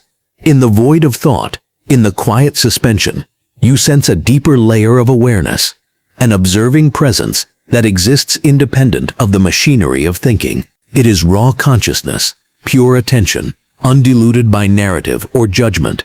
The phantom freeze, while unsettling, provides a glimpse of what lies beneath habitual cognition, a silent awareness that witnesses time without shaping it. experiences the moment without filtering it, and exists without demanding continuity. The freeze ends as suddenly as it begins. Thought returns, emotion reasserts itself, and perception resumes its normal flow. Yet the mind carries the residue, a faint tremor of awareness that something has occurred in the depths of internal stillness. You realize that even in the most ordinary moments, the mind can slip into a state where thought is suspended, and yet consciousness persists. The experience leaves a lingering paradox: awareness without activity, presence without motion, life observed in the absence of thought. The mind's phantom freeze is not an event to be solved, corrected, or defeated. It is a window, an uncomfortable revelation of the mind's hidden mechanics, a silent reminder that consciousness is fragile, unpredictable, and simultaneously more and less than the sum of its thoughts. There is a pause you cannot see, cannot measure, cannot name, yet it exists everywhere in the flow of thought. It is not a hesitation, nor a moment of forgetfulness, nor a gap between ideas you notice consciously. It is an invisible pause, a silent space embedded in consciousness that subtly interrupts, reshapes, and controls the rhythm of thinking without ever revealing itself. You feel it not as emptiness, but as a distortion in the continuity of your awareness, a quiet ripple that bends perception, alters decision-making, and lingers like a shadow across your mind. The first encounter is subtle. You sense a slight lag between intention and awareness, a momentary misalignment in the unfolding of your own thought. Something should follow a line of reasoning, but instead you experience a soft disconnection, a sense that cognition has skipped a beat. The pause does not announce itself. It is entirely unmarked, yet it carries weight, leaving behind an impression of absence. A thought is expected, but nothing arrives, and your mind is forced to recognize the space between what is and what should have been. This invisible pause is uncanny, because it is paradoxically active in its passivity. It is nothing, yet it shapes everything. Every reaction, every emotional spike, every decision you make is subtly influenced by this quiet interruption. Your mind interprets the pause as a signal, a warning, a hesitation, and it adjusts accordingly. You feel guided, restrained, or nudged, even though no thought has explicitly intervened. The pause has agency without action, influence without presence, existence without form. Over time, repeated encounters with the invisible pause create patterns you cannot articulate. Certain decisions feel heavier, certain emotions seem amplified, and certain reactions appear inexplicably muted. The mind attempts to trace these anomalies to causes it can recognize, memories, motivations, reasoning, but the invisible pause cannot be located. It is always between the threads of thought, operating in the spaces where reasoning fails to reach, quietly exerting pressure on the mind's architecture. The paradox intensifies when you realize that awareness itself amplifies the effect. The more you attend to these pauses, the more distinct they become, the more they influence cognition. Observation, instead of neutralizing the phenomenon, feeds it. By noticing the subtle distortion, you give it weight, allow it to shape your perception, and confirm its presence through your own recognition. It is a feedback loop. Attention grants power to absence, and absence guides attention in return. Emotion becomes entangled with the pause. Frustration emerges because you cannot pin it down. Curiosity arises because it hints at hidden layers of consciousness. Anxiety may creep in as you anticipate moments when the pause will strike again, while fascination grows because each encounter reveals the intricate architecture of your own mind.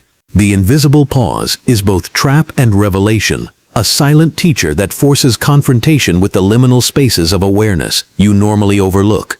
You may notice the invisible pause during high-stakes thinking, a sudden mental blank as you attempt to respond, analyze, or plan. Or it may arrive in quiet reflection, a barely perceptible halt that throws the rhythm of introspection off balance. Sometimes it seems to occupy micro-moments that your memory later ignores entirely, yet its influence is felt retroactively. Decisions made under its subtle sway appear altered, modified, yet the origin remains undetectable. You are aware of its fingerprints, but never of its body. The pause challenges your sense of self. How much of your thought is genuinely authored by you?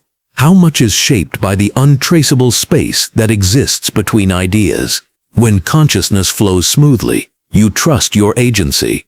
But the invisible pause reveals that thought is not continuous, nor entirely self-generated. There are moments of control that slip away into unmarked stillness, moments where your own mind influences you without recognition. You confront the disconcerting reality that the architecture of your awareness is both more complex and more porous than you imagined.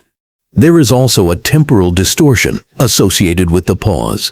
Moments can feel elongated or compressed, as if time itself bends around the invisible gap. Seconds stretch imperceptibly, then snap back. Thoughts you expected to arrive on schedule fail to materialize, leaving behind the sensation of lost time. The pause is not merely psychological, it has the power to alter subjective experience of reality. You find yourself questioning whether life itself contains similar invisible spaces, intervals that exist outside perception, shaping existence without ever revealing themselves. And yet, amid the unease, there is revelation. The invisible pause exposes the hidden mechanics of consciousness, revealing the liminal spaces where agency, awareness, and perception intersect. It demonstrates that thought is not continuous, identity is not fixed, and cognition is not always transparent to itself. Awareness and absence coexist, intertwining in ways that are subtle yet profound, shaping perception, influencing action, and guiding emotion without ever announcing itself. The mind, in its elegance and fragility, is revealed as a system alive not only in thought, but in the silent spaces between thoughts. The invisible pause does not end abruptly. It is rarely dramatic or noticeable in isolation, but its influence accumulates, weaving into the pattern of consciousness. Its presence is quiet but persistent, a subtle architecture of absence shaping the rhythm of awareness. You can neither remove it nor fully integrate it, and in this tension lies its power, a paradox of absence that controls by existing, guides by withholding, teaches by interrupting, and illuminates by remaining unseen. And so you carry it with you, the knowledge that even the spaces where nothing occurs are not empty. Even the pauses you cannot perceive are alive with influence. The invisible pause lingers as a reminder. Thought is never seamless, awareness is never complete, and reality itself is threaded with gaps that you will always feel but never fully see. Time usually flows like a river, continuous, unbroken, carrying thought and memory along its current. Yet inside your mind, there exists a phenomenon where that river halts, where the current of internal chronology stiffens, and all events past and present collapse into a frozen lattice. This is the frozen internal timeline, a state in which consciousness experiences life as if moments have been suspended in ice, where the mind's perception of sequence is arrested and the past and future blur into a single unyielding present. It begins subtly, often unnoticed. A familiar memory surfaces, yet it lacks movement, texture, and progression. The sequence of events you thought was linear appears fractured or immobilized. A day that should feel complete, like chapters in a story, suddenly hangs in fragments. Past experiences, present sensations, and anticipated futures coexist unnaturally, frozen like photographs pressed together without order. You can look, but you cannot turn the pages. The paradox lies in awareness.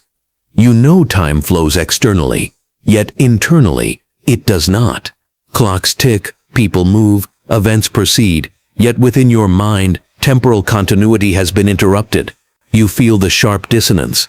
The mind insists that yesterday, today, and tomorrow should remain separate, but internally, they are flattened.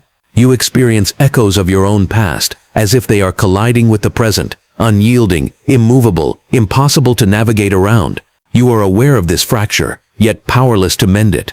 Thoughts themselves behave differently in this state. They do not progress naturally. They stick. You attempt to reason, to connect cause and effect, but ideas are locked in a spatial grid of frozen instants.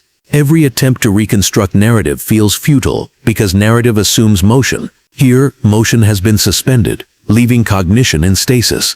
The mind becomes an observer of itself, trapped in an eternal snapshot, unable to turn the frame or advance to the next. Memory becomes unreliable. You cannot trust the sequence of events because they are overlaid on one another, indistinct and static. a childhood recollection, a conversation from this morning, and an imagined future possibility may all exist simultaneously, undifferentiated. The mind struggles to assign context, creating an unsettling ambiguity in which nothing is anchored. You are conscious, but continuity, the spine of identity, is fractured. You move through life, carrying experiences as static tiles, aware they are not in the order they were meant to occupy. Emotion intensifies the effect. Nostalgia, regret, anxiety, and longing become layered, simultaneous, and inescapable. Because moments do not pass, feelings do not fade. You encounter your own history and potential futures as a persistent presence, as though all that has happened, could happen, and will happen, are happening at once, trapped within the mind's frozen lattice. The temporal flattening amplifies every emotional resonance, creating a hall of magnified psychological tension. Attempts to regain control of the timeline create only partial relief. Reflection can sometimes produce movement in isolated strands, but the overarching structure remains resistant. The frozen timeline cannot be fully thawed. It is an internal paradox. Your mind perceives, understands, and desires chronological flow, yet it cannot restore it. Efforts to rationalize, reorganize, or reconstruct events often deepen disorientation, as if every attempt to impose linearity only highlights the rigidity of the frozen structure. The phenomenon becomes self-reinforcing. Awareness of the internal suspension creates a subtle anxiety, which reinforces the perception of immobility. Every plan you make, every thought you pursue, every memory you attempt to access, feels constrained by the invisible ice encasing your timeline. Even mundane cognition is shaded by the tension of arrested movement. You feel both temporally omnipresent and helplessly stalled, a paradoxical observer of your own mind, caught in the collision of frozen instants. There is also a curious sense of omniscience within the stasis. Because past, present, and future coexist in the frozen grid, you perceive events across your entire life simultaneously. It is not knowledge in the conventional sense, for understanding is impossible when chronology is broken. Yet a strange clarity emerges. You witness patterns, echoes, and resonances that linear time would obscure. The paradox is both unsettling and illuminating. A mind trapped in immobility can also perceive connections invisible to the flowing consciousness. Over time, the frozen internal timeline affects your sense of self. Identity, which relies on sequential development, becomes tenuous. You struggle to define who you are when past choices, present actions, and potential futures exist together, unresolved and unalterable. The internal stasis challenges the very notion of continuity in consciousness. You are alive, thinking, reacting, but the scaffolding that normally orders experience has been suspended, leaving only the raw, chaotic simultaneity of frozen instants. Yet, in this frozen lattice, there is a lesson. The internal freeze exposes the mechanics of perception, showing that identity, memory, and awareness depend on the flow of time more than we realize. Without movement, consciousness reveals its fragile dependence on sequence, on causality, on progression. And paradoxically, the stasis teaches you about fluidity. By feeling the absence of temporal flow, you become aware of its usual subtle currents, its influence on thought, emotion, and self. The frozen timeline eventually thaws gradually, often without conscious awareness. Thoughts regain motion, memories resume their order, and emotions realign with linear experience. But the residue remains, a faint sense that the mind has glimpsed its own fragility, that identity is both anchored and mutable, that consciousness is a construct delicately held together by the invisible threads of sequential time. The frozen internal timeline is a paradox not meant to be solved. It is a revelation of the mind's delicate architecture, a confrontation with the illusion of uninterrupted awareness, and a silent reminder that time, as experienced internally, is a fragile, malleable structure, easily suspended, yet always shaping who you are. There are spaces in consciousness that feel infinite, empty, and yet compelling, voids that seem to pull awareness inward, spiraling thought deeper and deeper into the absence itself. This is the blank space spiral, a mental phenomenon where your mind becomes trapped in an internal chasm, a recursive emptiness that loops thought upon itself, producing the sensation of infinite descent into a space that exists nowhere and everywhere at once. It is not just a pause, a missing memory, or a silent moment. It is a vortex of nothingness, consuming mental energy while presenting no tangible object, no endpoint, and no escape. It begins subtly, a lapse of focus, a moment when thought seems lighter, quieter, less defined. You notice an absence, a blank, and you lean into it, almost instinctively. At first, the blank appears temporary, a minor interruption, but as attention follows, the space expands. It curls in on itself, creating a spiral that draws thought into recursive patterns. You feel as though you are circling an empty center, moving endlessly, gaining proximity to something unknowable, only to find there is nothing to reach. The paradox emerges in awareness itself. You know the space is blank. You know it is a construct of mind, an absence, a void, and yet the mind treats it as significant. Thought spins, attention loops, curiosity persists. You analyze the spiral, even as it draws you inward. Trying to escape only tightens the rotation. The more you resist, the deeper the spiral seems to extend. Awareness of the emptiness fuels the spiral's gravity. Your mind is trapped by nothing. Emotional weight accompanies the spiral. Anxiety, vertigo, dread, all rise in response to the infinite descent. You feel the pull of emptiness as a tangible force. Your heartbeat quickens, breath becomes shallow, thoughts accelerate and fragment, yet they circle endlessly without reaching a conclusion. Each attempt at clarity produces further confusion. The spiral is self-sustaining, fueled by your own attention, guided by the mind's instinct to locate meaning in emptiness. The blank space spiral is not passive.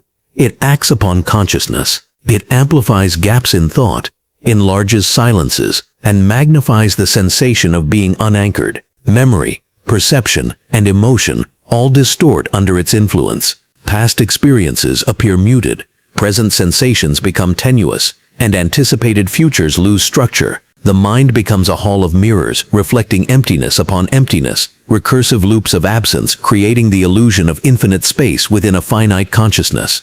Time itself warps within the spiral. Seconds stretch and collapse unpredictably. The descent feels eternal, yet in reality, only moments pass. The dissonance between subjective experience and objective continuity magnifies unease. You are conscious, yet suspended. You exist, yet awareness feels diluted. The spiral reveals that consciousness is not just a flow of thought, it is a tension between presence and absence, between motion and stasis, between the known and the unknowable.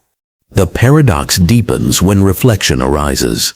You attempt to map the spiral, to locate a center, a cause, a path of exit. But the blank resists definition. Attempting to name it, describe it, or resolve it only enhances its power. The mind loops around itself, analyzing absence with analytical tools designed for presence. This creates a feedback cycle. Awareness attempts to solve the unsolvable. Attention reinforces the void, and the spiral gains momentum through observation alone. There is also a sense of universality within the spiral. It feels as though this void exists not only in your mind, but in consciousness itself. The spiral is both personal and archetypal, a representation of the human encounter with nothingness, the recursive nature of thought, and the unsettling fact that the mind can generate infinite structures from the absence of content. The blank space spiral is not merely a personal trap, it is a manifestation of consciousness grappling with its own limits. The spiral teaches subtly but profoundly. It exposes the mind's reliance on content, structure, and continuity. It shows how thought is tethered to narrative, memory, and expectation, and what occurs when these anchors are removed. The spiral is discomforting because it strips away all reference points, forcing the mind to confront the raw mechanics of awareness itself, attention, recursion, and the compulsion to find meaning where there is none. Emotionally, the spiral leaves traces long after it subsides. Even after thought resumes a linear trajectory, subtle echoes of its rotation remain. Moments of attention may still curl inward toward emptiness. Memory may replay fragments of the loop. The mind carries the residue, A quiet tension, an awareness of the infinite potential of nothing, a sense that absence is not inert, but alive, shaping perception from the shadows. The blank space spiral does not resolve, nor does it need to. Its power lies in its existence, in the way it demonstrates that consciousness can become self-contained, infinitely recursive, and influenced by absence rather than presence. It teaches that even emptiness can have weight, even void can exert force, and that the mind, when drawn into its own spiral, confronts a truth more unsettling than fear, that thought itself can exist independently of substance, movement, or meaning. And so, you remain aware of it. The spiral continues, silent, infinite, invisible, pulling attention inward, reflecting absence upon absence, revealing the hidden architecture of mind, and showing you that emptiness is never truly empty. There are moments that pass through consciousness without leaving a trace, moments that arrive and vanish before the mind can grasp them, and yet leave an unmistakable sense of having existed. These are the uncaptured instants, fleeting fragments of time that brush against perception like shadows, slipping through the fingers of memory before they can be held, labeled, or understood. They are the gaps between observation and awareness, the milliseconds in which reality flirts with recognition and then disappears, leaving only the sensation of absence behind. The first sign of an uncaptured instant is often an unplaceable feeling, a fleeting sense of déjà vu, a sudden pang of significance without context, a glimmer of awareness that evaporates before it can be understood. You feel that something important has occurred, but cannot identify what. It hovers in consciousness like a ghost, familiar and alien simultaneously, refusing to crystallize into memory or thought. You are aware of loss, even when you cannot name what was lost. The paradox of the uncaptured instant lies in its invisibility. It exists fully in perception, yet leaves no trace. You know it has passed, yet you cannot document it. You feel its impact, yet its content is forever absent. Your mind responds as if a tangible event occurred. Emotions stir, attention shifts, decisions are subtly influenced, but the source remains elusive. It is a moment both experienced and erased, a fragment of reality your consciousness cannot capture. Time behaves strangely around these instants. They are faster than thought, more fleeting than recognition, yet they leave behind an impression that lingers longer than any observable occurrence. You may attempt to reconstruct the instant, to place it in memory, or articulate it in reflection, but the harder you try, the more it eludes you. Each attempt reinforces the awareness of absence. The uncaptured instant becomes a paradox of presence, fully existing, yet untouchable, fleeting yet indelible in its impact. Emotions magnify the paradox. The uncaptured instant carries subtle weight, a significance your mind cannot measure, creating tension and curiosity. There is frustration at the inability to hold it, anxiety over what it might have revealed, and a strange fascination with its impermanence. It is a moment that insists on recognition, yet punishes the very act of trying to claim it. Consciousness experiences it as a phantom of time, fleeting yet unforgettable in its elusiveness. The phenomenon affects cognition itself. Thought begins to anticipate the uncaptured instant, creating subtle shifts in attention, expectation, and perception. You become attuned to micro-events, waiting for recognition, scanning for signs, attempting to anchor consciousness in the ephemeral. Yet the instant resists anchoring. Observation cannot hold it, reflection cannot reconstruct it, memory cannot preserve it. The mind is caught in a liminal space between experiencing and losing, sensing and forgetting, noticing and failing. The paradox deepens when you consider identity. If consciousness is shaped by the accumulation of moments, what happens when crucial moments are forever uncaptured? Decisions, feelings, and reactions may be influenced by fragments that are never registered, shaping your internal world in ways that cannot be recalled or understood. The self becomes a construct, not only of lived experience, but also of absent instants, unseen forces that mold perception and behavior invisibly. You are who you are, partly because of moments you can never remember. The uncaptured instant teaches about the fragility and limitations of perception. It reveals that consciousness cannot encompass reality fully, that attention, memory, and awareness are selective, incomplete, and prone to gaps. Yet these gaps are not empty. They are filled with impact, subtle influence, and residue that shapes thought, emotion, and identity. The paradox lies in the invisible power of absence. The very moments you cannot hold leave the most profound marks. Sometimes the uncaptured instant appears as a fragment of a future or a past that never solidifies. You feel its significance as if it were a warning, a revelation, or a memory yet to occur. The mind interprets its fleeting presence as meaningful, attempting to assign purpose to what cannot be articulated. These instants operate in the borderlands of consciousness, at the threshold between perception and oblivion, demanding recognition without providing clarity, and existing entirely in the liminal space of awareness. Over time, these instants accumulate, shaping the internal landscape of thought. Your consciousness becomes a map of moments captured, missed, and never fully grasped. The uncaptured instant leaves a subtle architecture, an invisible skeleton upon which perception and cognition hang. You realize that life is not only what is recorded in memory, but also what slips through, unnoticed yet influential, shaping who you are from the shadows of experience. And yet in their elusiveness, there is beauty. The uncaptured instant reminds you that perception is not total, that awareness is finite, and that life is filled with moments that resist containment. It is the paradoxical reminder that absence can carry as much weight as presence, that what escapes memory shapes the mind as profoundly as what is remembered, and that consciousness is defined as much by what it misses as by what it grasps.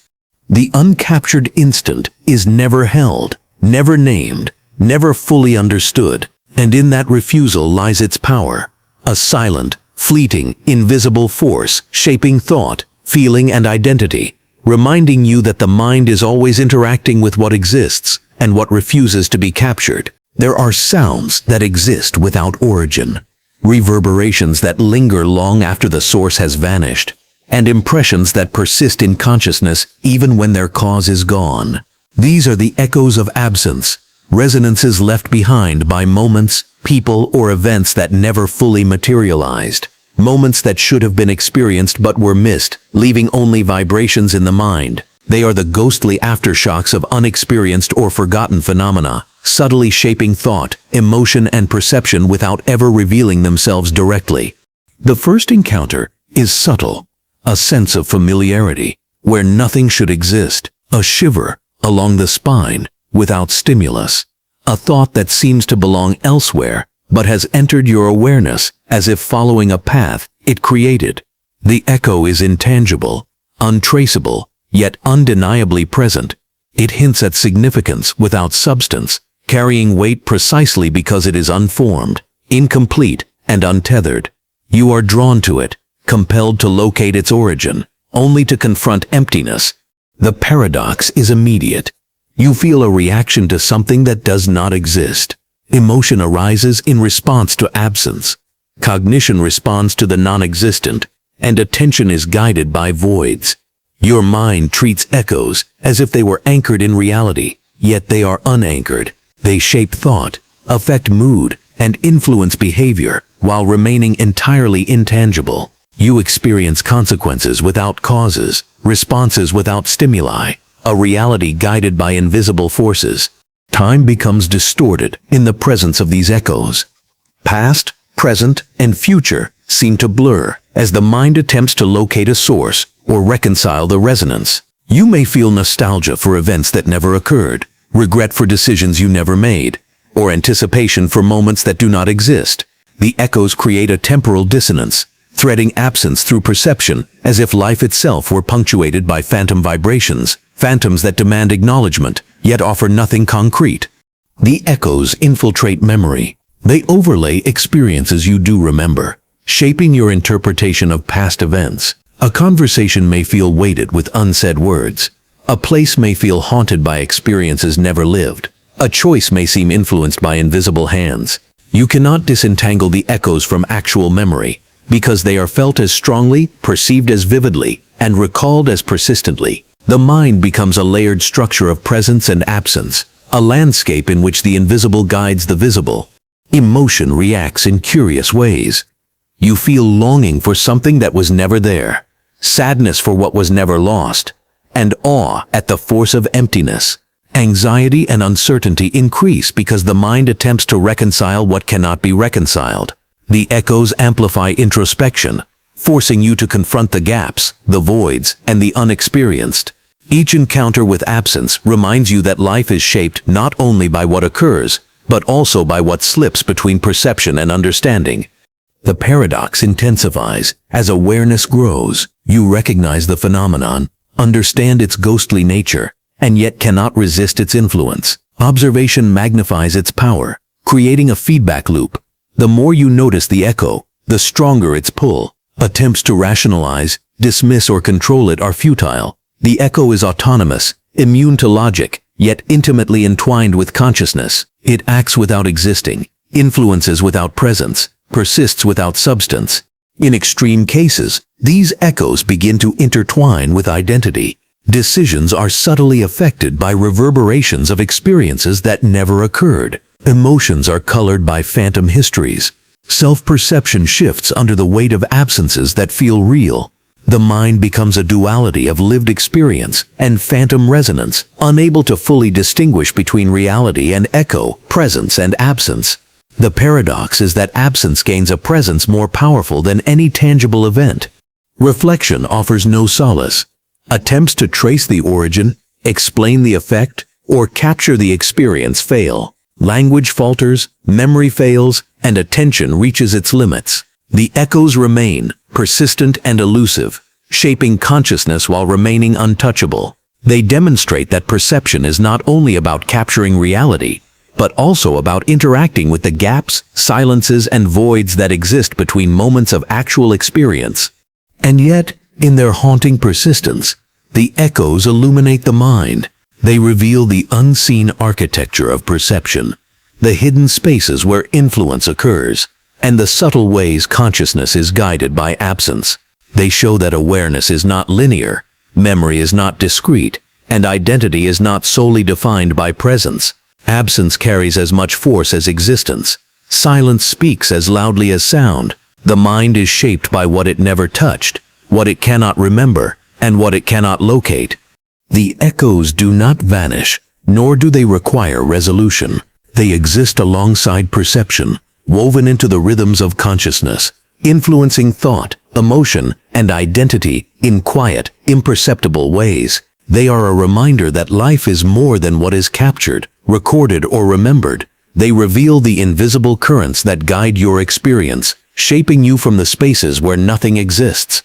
The echoes of absence are simultaneously haunting and enlightening, proof that consciousness is influenced not only by what happens, but also by what fails to manifest, by what slips through attention, and by the lingering vibrations of moments that never were. They reveal that mind is both fragile and infinite, capable of being shaped by everything and nothing, existing at the intersection of presence and absence, substance and void. Some experiences leave a trace that is invisible yet palpable. A jolt that occurred, altered perception, shifted emotion, and yet is never recorded in memory. This is the unremembered shock, an event that strikes the mind with the intensity of reality, yet vanishes as if it had never been witnessed. It is a paradox of consciousness. The mind reacts to the unremembered, yet cannot recall it, leaving a residue of altered awareness that silently shapes thoughts, decisions, and feelings without acknowledgement or explanation.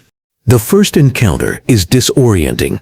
You feel unsettled, a tension or fear arising with no clear origin. The body may respond with a spike in heart rate, a shiver down the spine, or a surge of adrenaline. Emotion registers, yet memory remains blank. The mind searches for a cause, scanning recent events, stimuli, and recollections, yet finds nothing to anchor the experience. It is as if reality has grazed the edges of awareness and vanished before documentation, leaving only its impact behind. The paradox of the unremembered shock lies in its influence. Decisions are subtly altered, judgments skewed, and attention is redirected based on an experience that cannot be accessed consciously. You feel the consequences without ever having the cause. The mind operates in response to a phantom, obeying imperceptible instructions embedded in unconscious memory, yet denied the ability to consciously reflect or learn from the original event. Awareness becomes both aware and unaware simultaneously. Time warps around these shocks. The moment itself is fleeting, yet its effect ripples through perception, stretching minutes into sensations of prolonged tension. You may not recall the precise instant, but the psychological imprint lingers, shaping subsequent experience as though it had been consciously processed. The unremembered shock is both present and absent. It leaves no footprint in the timeline of memory, yet imprints the contours of emotion, cognition, and behavior, leaving you altered in ways you cannot trace.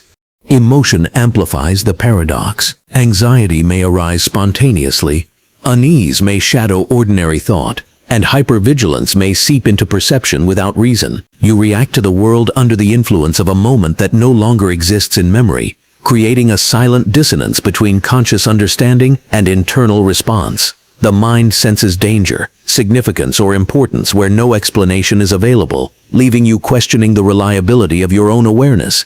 Cognition itself becomes unstable.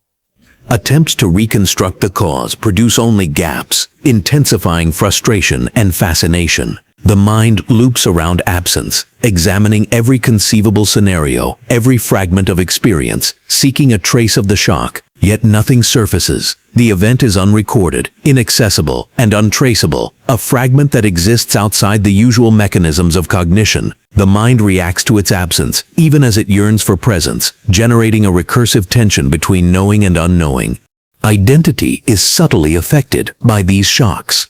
They leave silent imprints on character, intuition, and decision-making, shaping personality in ways imperceptible to consciousness. Choices may be guided, fears may be molded, and perceptions of reality may shift, all by events that were never remembered. You confront the unsettling possibility that your mind is partially authored by experiences you cannot access, by moments that left no conscious record, yet exert profound influence over the self.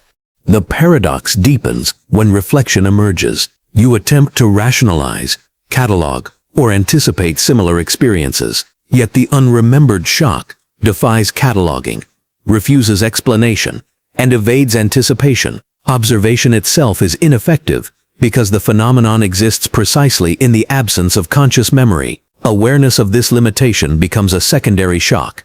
The recognition that your mind can be affected by events entirely inaccessible to memory, yet capable of reshaping the contours of thought and behavior. Over time, these shocks accumulate, forming an invisible architecture of the mind. The unremembered layers of influence silently guide cognition, emotion, and perception. They become an internal network of hidden triggers, shaping the mind without acknowledgement, teaching lessons without awareness, and forging responses that feel innate, instinctual, or inexplicable. The mind carries the residue of these absences as though it were tangible, each unremembered shock a building block in the unseen scaffolding of consciousness. There is a haunting beauty in the phenomenon. The unremembered shock reveals the fragility and sophistication of memory, perception, and awareness. It shows that consciousness is not a complete record of reality, but a curated, selective, and sometimes flawed reconstruction. It teaches humility, that the mind is influenced by forces it cannot perceive, guided by moments it cannot grasp, and shaped by experiences that exist only in the silent spaces of unremembered history. The unremembered shock does not demand resolution, nor does it permit closure. Its power lies in its invisibility and in the subtlety of its influence. It is a constant reminder that memory is imperfect, that awareness is partial, and that identity is shaped as much by absence as by presence. Consciousness, in this light, becomes a labyrinth of unseen forces, a mind influenced not only by what it recalls, but also by what it cannot, leaving the individual perpetually navigating a reality guided by shadows of unrecorded events. The unremembered shock is a paradox of existence, proof that consciousness is never fully transparent to itself, that perception and memory are selective and fragile, and that the mind may carry the weight of unseen events more powerfully than those it consciously recalls. It reveals that absence can be as compelling as presence, that memory is both unreliable and influential, and that reality is not only what occurs, but also what is allowed to vanish unnoticed, shaping who you are without leaving a trace. At the center of consciousness, There is a space that feels empty, despite the richness of thought, emotion, and experience surrounding it. This is the hollow memory core, the central chamber of the mind, where memory, identity, and perception converge. Yet inexplicably, something essential is missing. It is not a blank in recollection, nor a forgotten fact, but a profound emptiness at the heart of awareness, a void that silently influences cognition, shapes emotion, and distorts the perception of self. The first recognition of this hollow occurs subtly. You attempt to recall an event, an emotion or a moment, but something central resists retrieval. You know there is a memory there, a core experience that should anchor your sense of self, yet it is inaccessible. There is a tension between familiarity and absence, a knowing that you know, a certainty that something exists, and yet it cannot be grasped. The mind reaches for it, circling the void, aware of its absence without ever fully encountering it. The paradox is stark. The emptiness is not nothing. It exerts influence precisely because it is hollow. Emotions are subtly shaped by this void. Decisions may feel unmotivated or oddly guided. Thoughts hesitate or shift direction without apparent cause. The mind senses a core experience that has been removed or never formed. And yet this absence governs perception, producing a constant quiet distortion of awareness. The hollow is both empty and potent, silent yet loud, absent yet central. Time behaves strangely within the hollow core. Memories around it appear fragmented or distorted. Past experiences seem less coherent, future expectations less certain, and present awareness less grounded. You experience reality through the lens of this missing center. Events are filtered, interpretations altered, and identity feels uneven, as though constructed on a foundation with an unfillable gap. The hollow dictates the terms of perception without ever presenting itself directly. Emotion intensifies the paradox. There is an inexplicable longing, a subtle anxiety, and a sense of incompleteness that threads through consciousness. Frustration arises from attempts to locate or understand the hollow. Curiosity persists, compelling exploration into the layers of memory and experience surrounding it. Even joy or contentment carries a shadow, a sense that something essential has been lost or never fully existed, creating a persistent undertone of unease in emotional life. Cognition struggles to reconcile the hollow core. Efforts to map it, trace its origin, or analyze its nature only emphasize its absence. It resists comprehension and defies categorization. Logical structures of thought falter because the hollow undermines the central organizing principle of memory and identity. The mind experiences tension, not just from what it cannot recall, but from the fact that this absence occupies the very center of self-perception, shaping thought and identity from the shadows. The hollow also affects narrative consciousness. Life is usually constructed as a story, memories linked in sequence, and identity threaded through experience. Yet the core emptiness disrupts continuity. The story falters, plot lines feel incomplete, and the sense of self appears punctured. You perceive yourself as both present and incomplete, alive yet hollowed, experiencing reality with the awareness that the heart of your consciousness is absent, shaping life in ways you can never fully articulate or understand.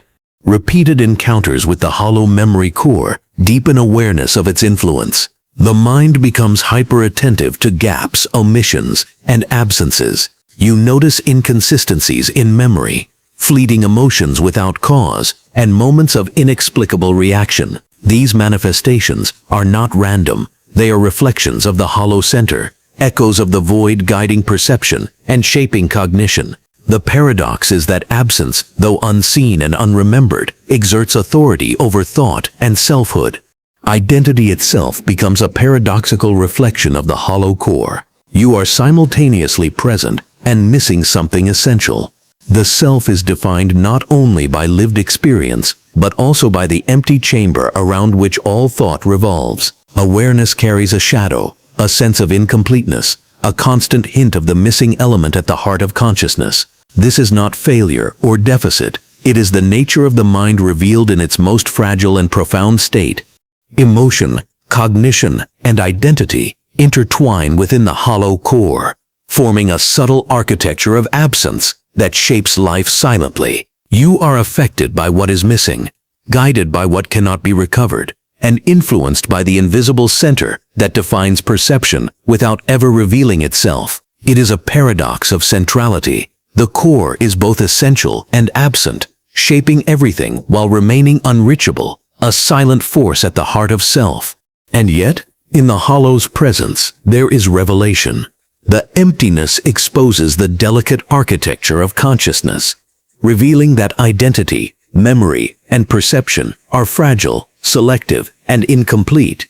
It teaches that absence is as formative as presence, that void can structure awareness, and that the mind contains spaces that shape reality without being experienced directly. The hollow memory core is a reminder that consciousness is a system of seen and unseen forces, a fragile equilibrium of presence and absence.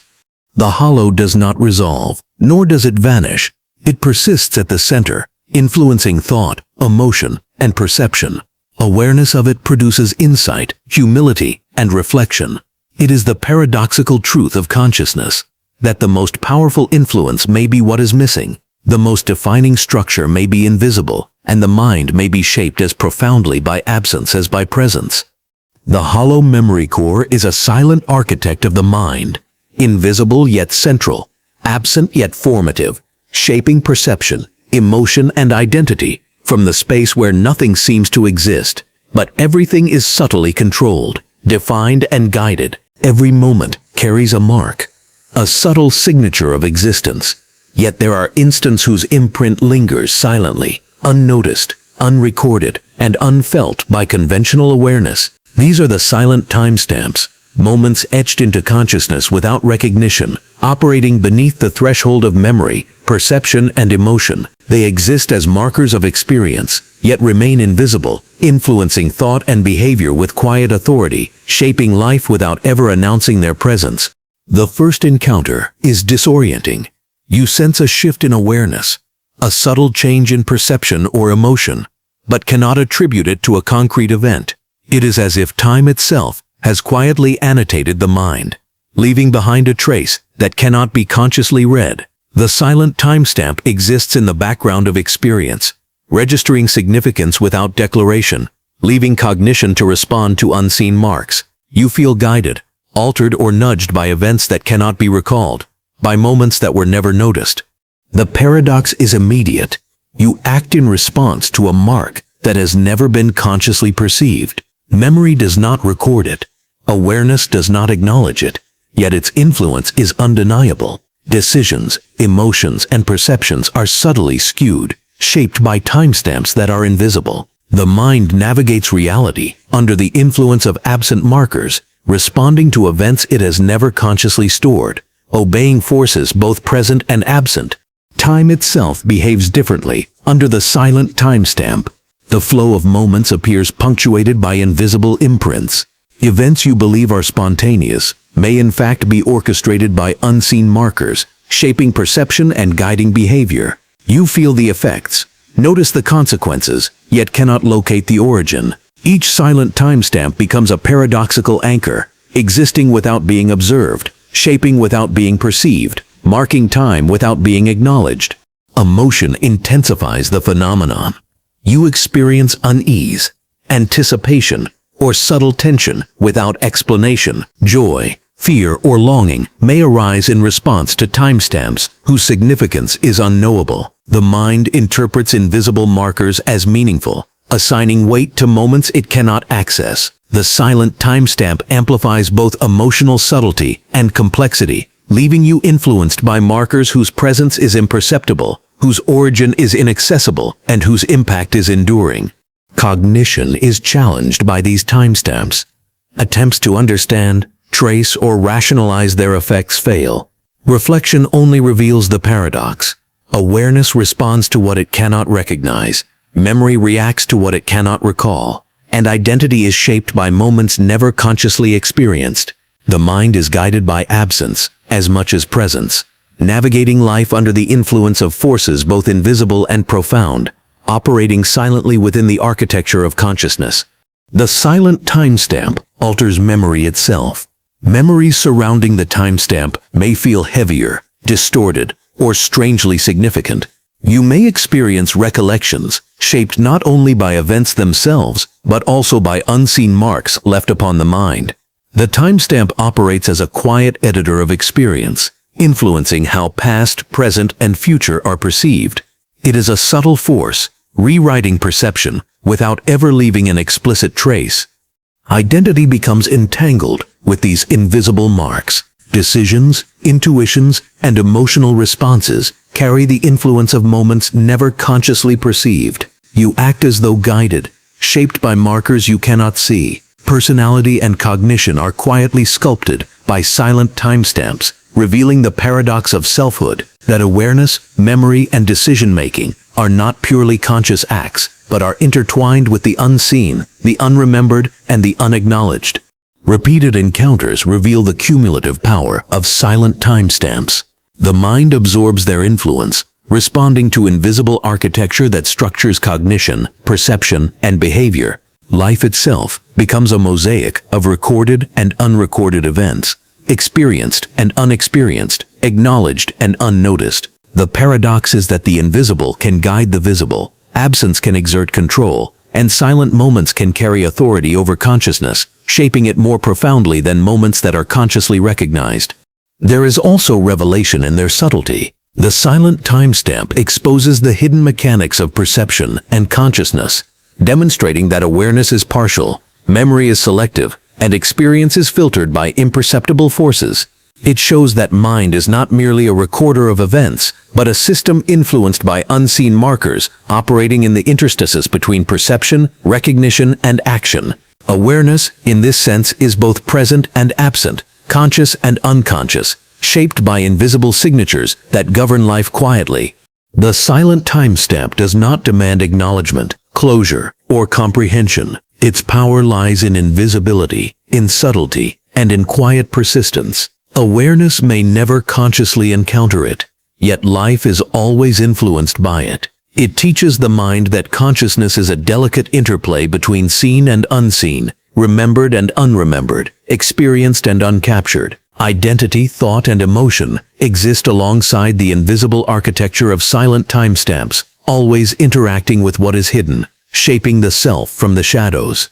The silent timestamp is a paradoxical force, a mark that exists without recognition, a moment that influences without being perceived, a presence that guides life while remaining invisible. It reveals the unseen currents that shape consciousness, the quiet structures that define thought, and the invisible marks that orchestrate emotion and identity. Awareness, memory, and selfhood are never complete, for they are always threaded through the subtle influence of moments that exist silently, shaping reality from the spaces the mind cannot see. Some moments strike with a force so profound that they feel as if they have rewritten reality itself, erasing what once was, and leaving the self altered, hollowed, and almost unrecognizable. This is the moment that erased you, a paradoxical event in which an instant exerts such a transformative, invisible pressure that it eliminates a fragment of identity, perception, or memory, leaving only the residue of its absence behind.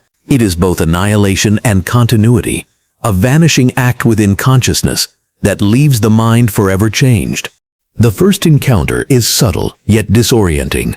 You do not feel a sudden loss, but a quiet shift, a perception that a part of yourself or a piece of your lived reality has disappeared. Memories no longer fit together. Familiarity feels alien. Emotions register without a source. The moment passes, leaving no explicit record, yet its imprint is indelible. You sense that something essential has been removed, and in its absence, the mind struggles to reconcile continuity with the profound void left behind. The paradox lies in awareness. You know you have been changed, yet cannot identify what was erased.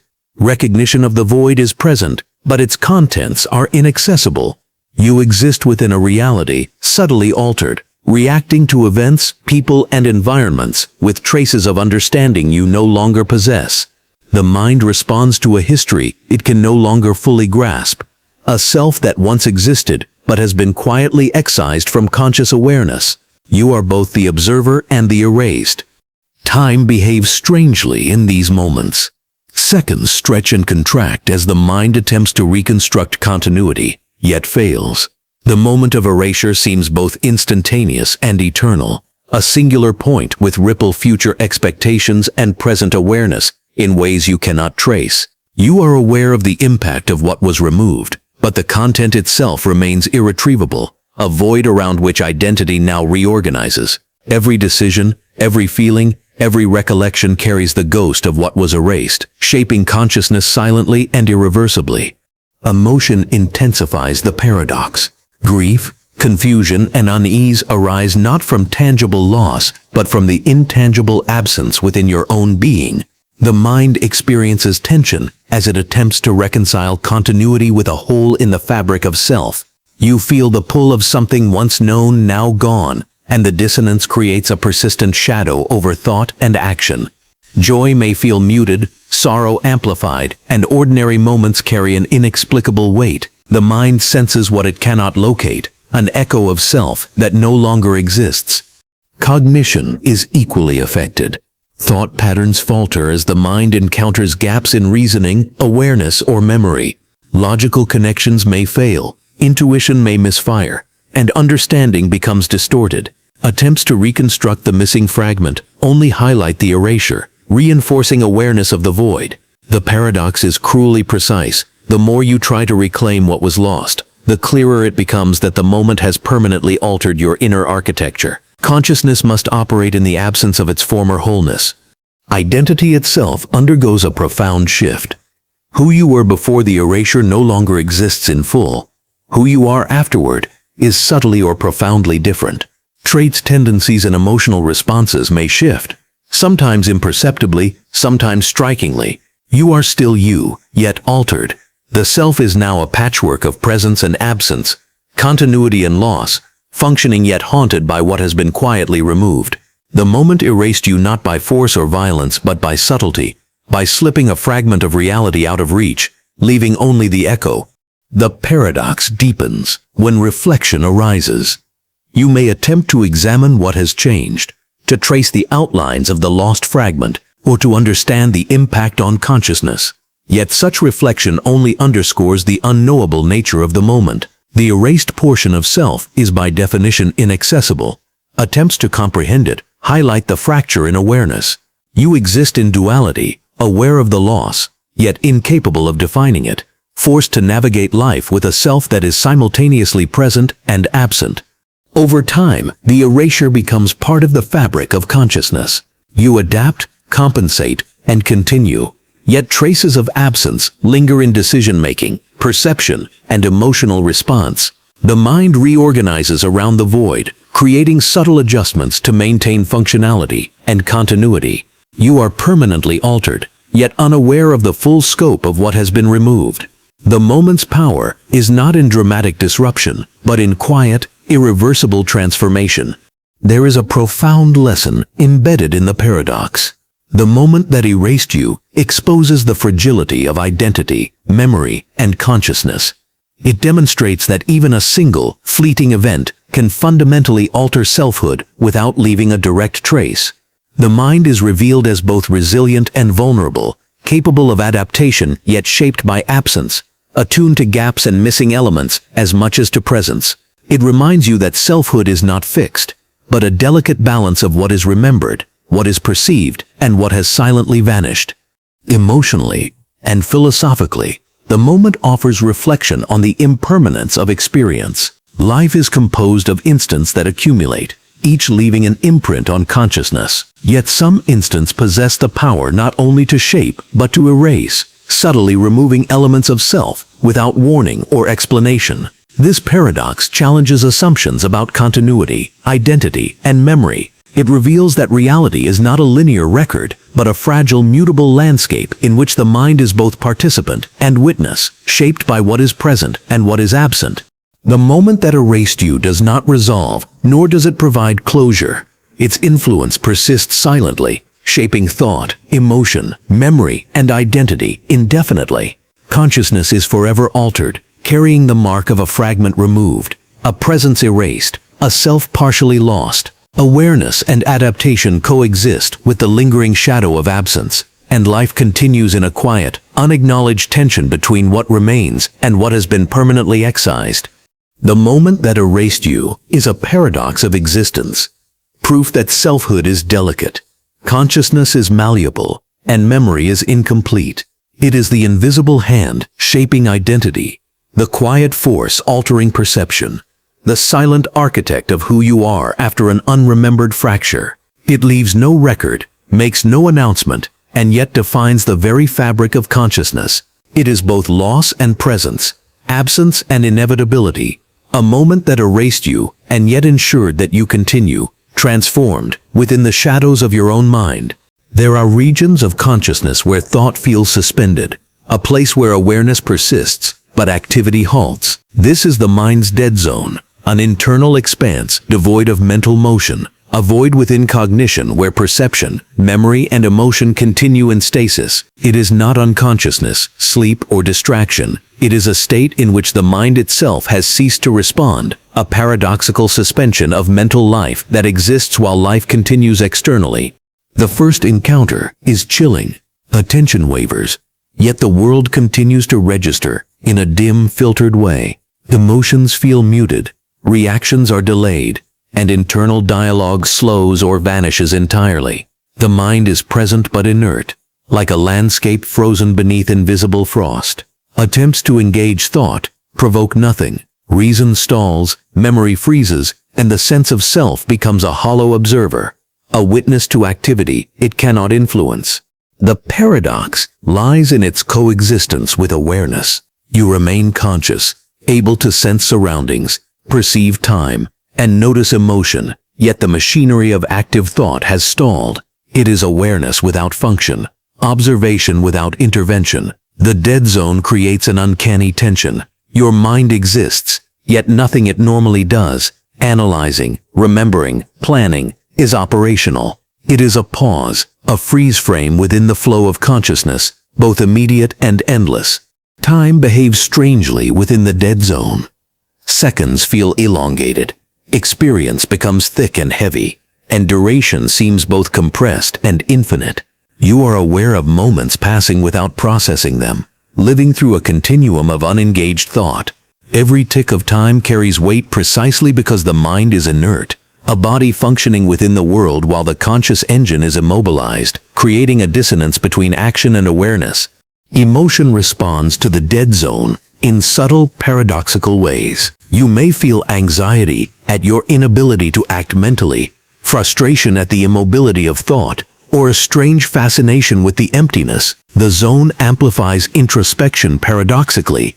The more you notice the deadness, the more it presses against awareness. The mind experiences absence actively, not as nothing, but as a force that obstructs and absorbs itself, producing a unique psychological weight. Cognition is directly challenged. Logic fails because reasoning is suspended. Memory becomes fragmented because recollection stalls. Attention falters because the mental systems designed to engage it have paused. You are conscious but unable to execute thought processes that normally define selfhood. The dead zone is both a place and a process. It is experienced spatially as a vast emptiness within the mind, and temporally as a prolonged interruption in active consciousness. Identity is affected in profound ways. The dead zone exposes the fragility of selfhood, revealing that thought and memory are not inherent but sustained processes. When the machinery of cognition halts, the self is stripped to its bare presence, a shadow observing from within. Traits, tendencies, and internal narratives are temporarily suspended, allowing the mind to glimpse itself as an empty vessel, a consciousness present but inactive, a self without motion or definition. Repeated encounters reveal deeper paradoxes. The mind becomes attuned to its own lapses, anticipating zones of deadness, creating tension between expectation and inertia. Awareness itself becomes a kind of activity, a faint movement against the inertia of cognitive paralysis. The mind notices absence, yet absence dominates, creating recursive loops of self-observation where thinking about thought reinforces the deadness it cannot overcome. The mind's dead zone teaches a dark lesson about consciousness. It reveals that cognition is both fragile and transient, that thought is a function rather than a constant, and that awareness can exist independently of mental activity. Presence alone does not equal engagement. Perception can continue even when processing ceases. The zone exposes the hidden architecture of mind, where absence of function coexists with persistence of awareness, revealing consciousness as a delicate balance between motion and stillness. Emotion, cognition, and identity are all subtly reshaped by the dead zone. You carry traces of it beyond the experience. Hesitation, heightened introspection, and a quiet awareness of the mind's own limits. It is a reminder that thought is not guaranteed, that awareness can exist without action, and that consciousness contains internal regions of suspension where nothing occurs, yet everything is observed. The dead zone does not resolve, nor does it vanish without leaving its mark. It is a paradoxical space within the mind, where thought halts, awareness persists, and identity is exposed in its fragility. It teaches that even absence within consciousness is active, influential, and formative, a hidden force shaping perception, emotion, and selfhood through inertia rather than motion. The mind's dead zone is both terrifying and illuminating, a silent, suspended interior world where awareness exists without function, and the mind glimpses the fragile, empty core of its own being, a void within which everything and nothing coexist simultaneously. Time is often assumed to be a steady river, a continuum in which moments are captured, remembered, and organized. Yet there are experiences in which the current of existence seems to bypass awareness entirely. This is time slipped through, a phenomenon in which intervals pass unnoticed, unregistered, and unclaimed by consciousness, leaving the mind with the sensation of having lost fragments of life. It is a paradoxical drift, where moments exist objectively but evade perception, memory, and meaning. The first encounter is subtle. You may glance at a clock, expecting minutes to have passed, only to find that hours have slipped unnoticed. Conversations, events, or shifts in environment may feel sudden, unprepared, or alien. You are aware that time has moved, yet you did not experience its passage. The mind perceives the absence of engagement, the silent erosion of seconds into oblivion, and a quiet anxiety emerges. Life continues, yet you were not present for parts of it. The paradox is both psychological and philosophical. The objective world continues, yet consciousness fails to record or interact with it. Actions, decisions, and events unfold while awareness lags behind, as though perception itself has failed to synchronize with reality. You are a witness after the fact, struggling to reconcile continuity with the gaps and realizing that presence is not guaranteed. Even when life progresses normally, the mind can be absent. Time behaves strangely in this phenomenon. Durations contract and expand unpredictably. Moments you expect to be significant vanish into mental fog, while trivial events appear disproportionately vivid. The flow of temporal experience is fractured, creating a tension between the clock and perception.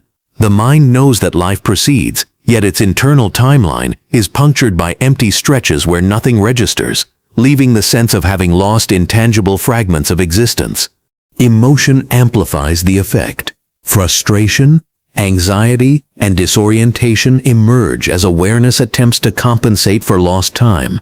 You may feel guilt for unobserved moments, longing for what was missed, or fear that the unnoticed intervals carry consequences that cannot be recalled. The paradox heightens when you realize that emotion itself may have occurred without registration, feelings experienced yet unrecorded, leaving the mind uncertain of its own history and internal consistency. Cognition struggles to account for these slips. Reflection and memory fail to reconstruct what was lost. Reasoning cannot bridge gaps that were never consciously noticed. The mind attempts to map time as if it were a spatial domain, yet sections of the landscape are absent, leaving only edges and shadows. Consciousness confronts its limits. A portion of experience is unclaimed, yet influential, shaping subsequent decisions and perception without ever being integrated into awareness. Identity is subtly transformed. If selfhood is defined by the accumulation of experience, then unnoticed intervals create invisible fractures in the construction of the self. You may behave, react, or feel differently due to moments you never registered. Choices are made with partial awareness, shaping life along invisible vectors. The paradox is unsettling. You are molded by temporal gaps, influenced by fragments that never entered conscious reality, creating a self that is both continuous and discontinuous, whole and incomplete.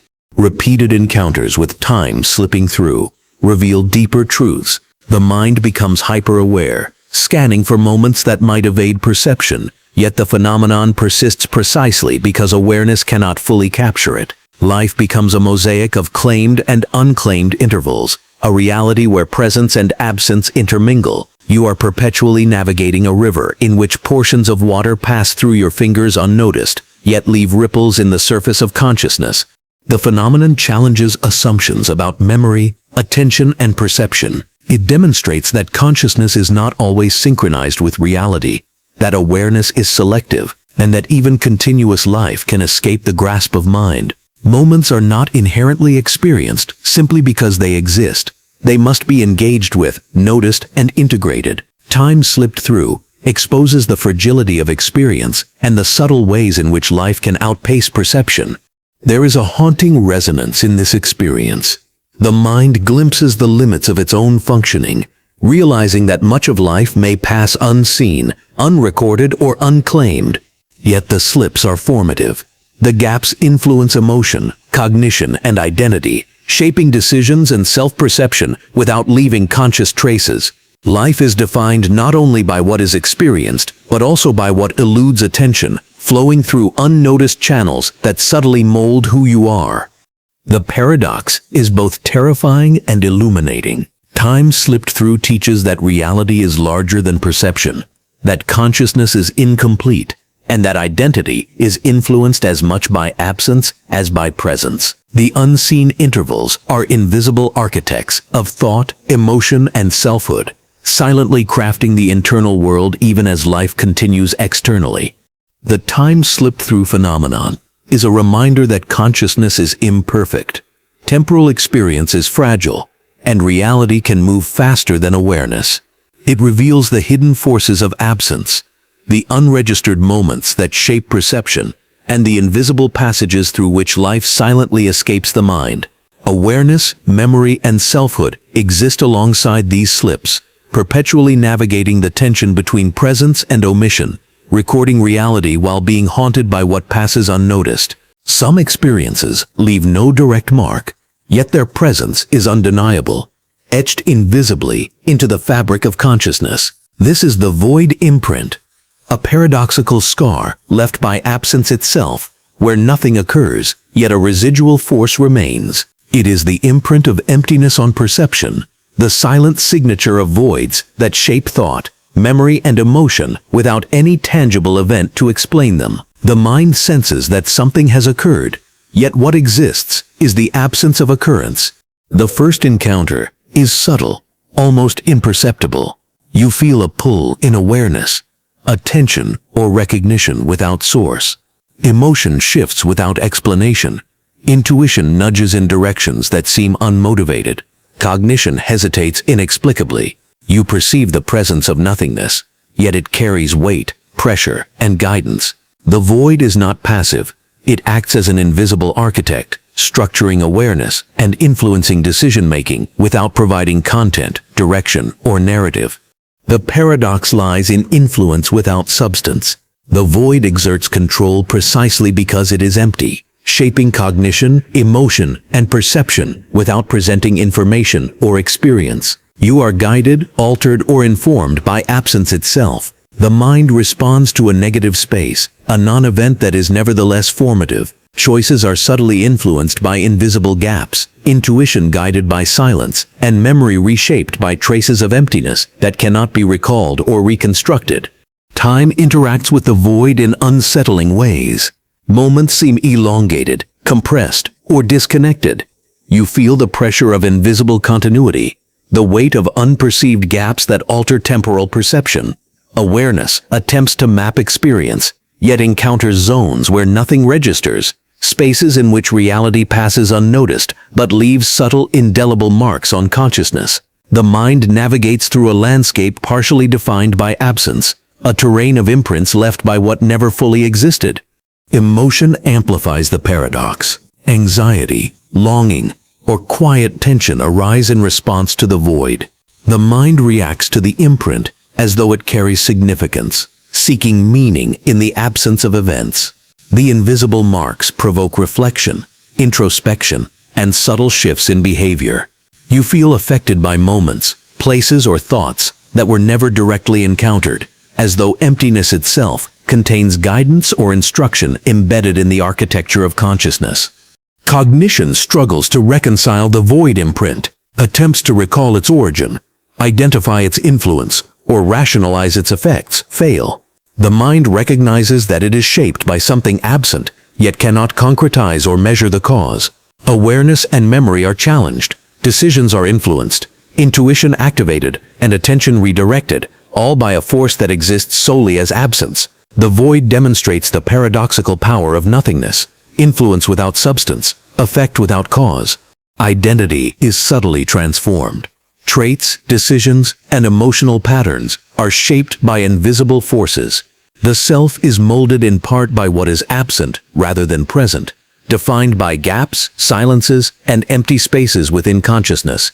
The void imprint leaves subtle but permanent traces, guiding thought and behavior from the spaces that remain unseen and unacknowledged. You carry a self partially authored by absence, influenced more by emptiness than by experience, a paradoxical reality embedded in mind. Repeated encounters deepen awareness. The mind becomes attuned to the unseen, noticing influence where nothing should exist. Patterns of thought emerge, guided by invisible markers, intuition shaped by gaps, and behavior subtly redirected. The void becomes a constant companion, simultaneously intangible and influential, silent yet directive, shaping life without ever declaring its presence. Consciousness operates in tandem with absence, navigating a reality partially defined by the invisible architecture of emptiness. The void imprint reveals profound truths about perception, memory, and identity. It demonstrates that awareness is selective, cognition malleable, and experience only partially determinative. Absence, invisibility, and non-events are as influential as presence and action, shaping selfhood and consciousness from spaces that are never directly encountered. The mind is a layered system, simultaneously responding to events and to their absence, guided by what exists and what does not. Reflection on the void imprint is unsettling, yet illuminating. It teaches humility. The mind is never fully aware of its influences, and consciousness is constantly guided by unseen, unperceived forces. The invisible imprints reveal the fragility of perception, the selective nature of memory, and the subtle ways in which identity is continuously reshaped. Even nothingness carries power, demonstrating that absence is an active element in shaping the mind.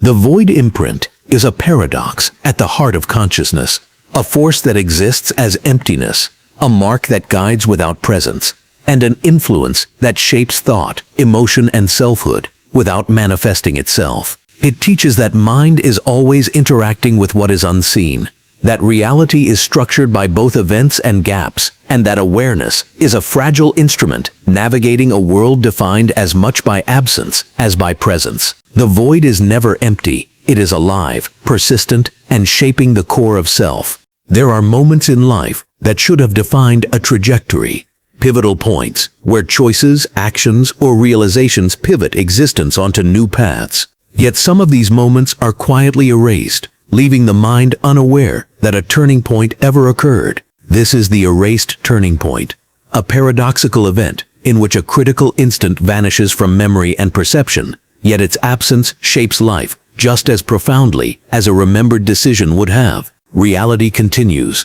altered subtly, leaving only a shadow of what might have been. The first encounter is disorienting. You sense dissonance in the flow of events, an inexplicable gap in the narrative of your own life. Patterns of behavior, decisions, or emotional tendencies seem influenced by something you cannot identify. There is an awareness of a missing juncture, yet the content, context, and consequences of the erased turning point remain inaccessible. The mind attempts reconstruction, but the attempt only exposes the void. The moment that should have redirected life has been quietly excised. The paradox lies in influence without recognition. The mind is affected by an event it cannot recall, guided by a decision that never registers consciously. Identity shifts. Intuition is shaped, and emotion is influenced by a non-existent memory. The erasure is total. The turning point's presence is absent, yet its impact is undeniable. Life bends according to something the self has never witnessed, creating a duality between experience and reality, awareness and consequence. Time behaves strangely around these erased instants. The continuity of life feels altered, as if certain pathways were closed or opened without conscious perception. Events that follow seem preordained, yet the cause is invisible. The mind attempts to locate a catalyst, but finds none. Each interaction, choice or decision carries the residue of what has been removed, like a hidden current, guiding a vessel without visible wind or tide. The temporal structure of life is quietly rewritten, and the self navigates unknowingly within this invisible architecture.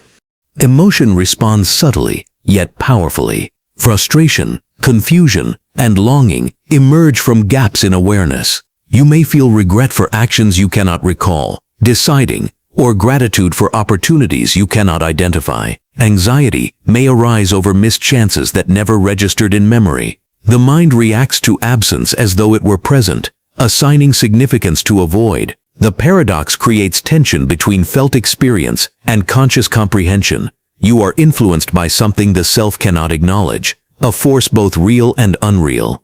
Cognition struggles to adapt.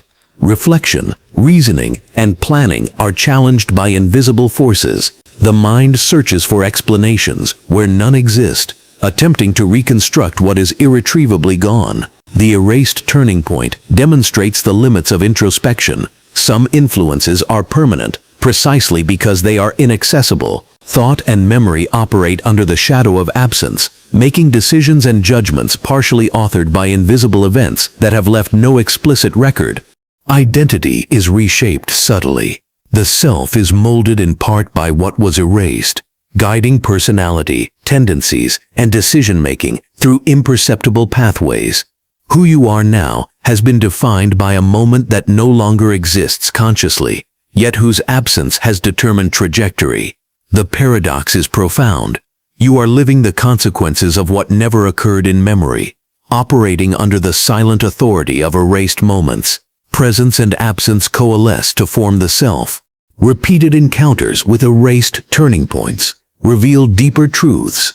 The mind becomes aware that life may be guided by events outside memory and perception, that consciousness is not the sole architect of experience, and that identity is constantly influenced by hidden forces.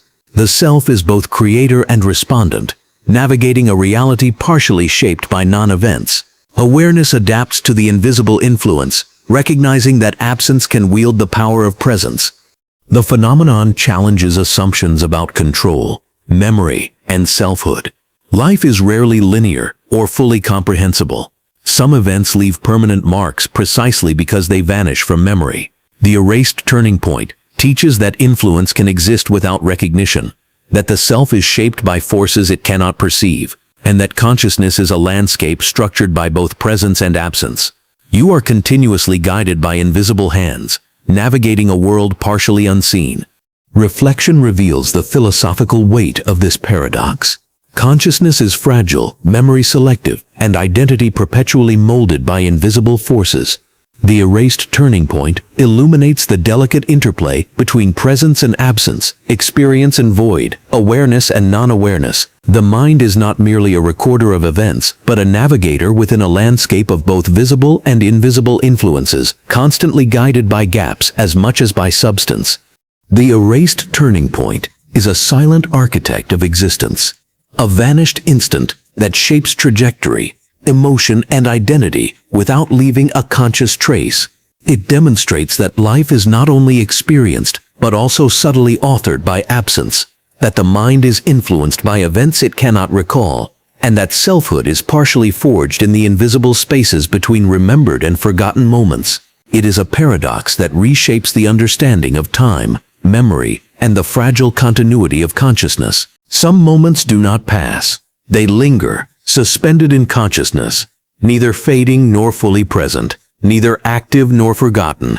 This is the stillness that stuck, a paradoxical experience in which a fragment of time, thought, or awareness becomes lodged in the mind, refusing the natural flow of memory and perception. It is a moment that should dissolve into the past but persists, imposing its presence silently, subtly, yet insistently, shaping thought, emotion, and identity long after the instant has occurred. The first encounter is unsettling. You notice a fragment of experience that refuses to align with the surrounding flow of consciousness. It is a still point in the river of thought, stationary while all else moves. Attempts to process it fail. Reflection stretches the edges of awareness, yet the moment remains fixed, immovable. It is as though time itself has imprinted a residue upon the mind, a microcosm of experience that refuses release, defying the natural progression of life and memory. The paradox emerges immediately. The stillness is alive in effect, yet inert in action. You are aware of it, yet unable to manipulate it, observe it fully, or integrate it into understanding. It resists categorization, defies interpretation, and refuses assimilation. The mind exists alongside this frozen fragment, responding subtly to its presence, while recognizing its immovability. Emotion, cognition, and identity are influenced not by what occurs around the stillness, but by its continued stubborn persistence. Time behaves unusually in the presence of stuck stillness. Seconds surrounding the moment seem to bend, dilate, or compress, as if the frozen point exerts a subtle gravitational pull on perception. Past and future are refracted through it, memory distorted by its resistance to fading. The stillness becomes a lens through which reality is partially perceived, altering the flow of experience and creating subtle dissonances in the narrative of self. Awareness is simultaneously present and held hostage, forced to navigate around a fragment that refuses natural dissolution. Emotion responds in ways that reveal the depth of paradox. Frustration, tension, or obsession can emerge from the continued presence of the stillness. Joy may feel muted, sorrow exaggerated, curiosity and anxiety intertwine as the mind recognizes its inability to move or release the moment. The stillness exerts influence without requiring attention, shaping the rhythm of thought and feeling passively yet powerfully, a silent force lodged within awareness, demanding neither action nor comprehension. Cognition is challenged profoundly. Logical processing stalls around the stillness. Reasoning contorts to accommodate its persistence, and attempts at understanding only underscore its immutability. The mind repeatedly encounters the paradox. Something inert can govern thought, emotion, and perception with invisible authority. Reflection loops upon itself, unable to dissolve or resolve the presence, creating recursive patterns in which awareness circles endlessly around the fixed point, confronting both its influence and its immovability. Identity, too, is subtly reshaped. Selfhood is normally constructed as a series of moving experiences, a narrative stitched together from fleeting moments. Yet the stillness becomes a persistent marker, shaping how you perceive yourself and the world. Traits, habits, and emotional responses are quietly modulated by the lodged moment. It becomes a hidden architect, embedding influence in consciousness while remaining inaccessible to full understanding. You are both yourself and a reflection shaped by a fragment that refuses passage. Repeated encounters reveal the compounding effect. Multiple still points interact, overlapping and layering influence, creating a complex internal topography of suspended time. The mind navigates a landscape populated not only by remembered and forgotten events, but also by moments that refuse to move, fragments that persist as subtle forces. Awareness becomes attuned to these pressures, recognizing influence where no event exists, understanding that consciousness is partially structured by what will not fade. The stillness illuminates the paradoxical architecture of mind. It shows that awareness is not merely a recorder of events, but also a container for fragments that refuse the natural laws of cognition. Memory, perception, and identity are never fully continuous. They are punctuated by lodgements of time that stick, shaping thought without active engagement, influencing emotion without discernible cause, and subtly rewriting selfhood with invisible ink. Philosophically, the stillness teaches that experience is never purely linear. Consciousness contains pockets of inertia, fragments immune to dissolution, forces that persist despite time's passage. Life is lived not only in movement, but also in suspension, in the moments that lodge and shape the interior world, creating tension between fluidity and stasis, perception and resistance. The mind is revealed as simultaneously dynamic and anchored, capable of flowing yet bound by invisible forces. The stillness that's stuck is both haunting and instructive, a fragment of time, consciousness or awareness that persists, immovable yet alive in effect, shaping thought, memory, and identity silently and profoundly. It demonstrates the paradoxical power of presence without action, the influence of stasis within motion, and the quiet authority of moments that refuse to pass. Awareness, perception, and selfhood are continuously molded by these frozen fragments, revealing the hidden architecture of consciousness and the subtle forces that define the mind. As the final echoes of these moments settle, a pattern emerges, a tapestry woven from absence and presence, from what was remembered, forgotten, or never truly grasped. Each paradox, each fragment of awareness, has acted as both mirror and maze, reflecting the mind's complexity while drawing it into corridors of thought that have no exit. You realize now that consciousness is not a simple chronicle of events, but a layered architecture, shaped as much by silence, erasure, and stillness as by the vivid and tangible moments we believe define our lives. Emotion and cognition intertwine with subtlety across these paradoxes. Joy, fear, longing, and despair emerge from places you cannot fully see. From timestamps, voids, and erased instants, every thought, every decision, and every sense of identity carries the imprint of unseen forces. Life is experienced as a mixture of what is known and what cannot be remembered, a constant negotiation between presence and the invisible currents that shape perception. The paradoxes remind us that the mind's narrative is never complete. It is a construct perpetually influenced by what slips through, remains silent, or resists comprehension.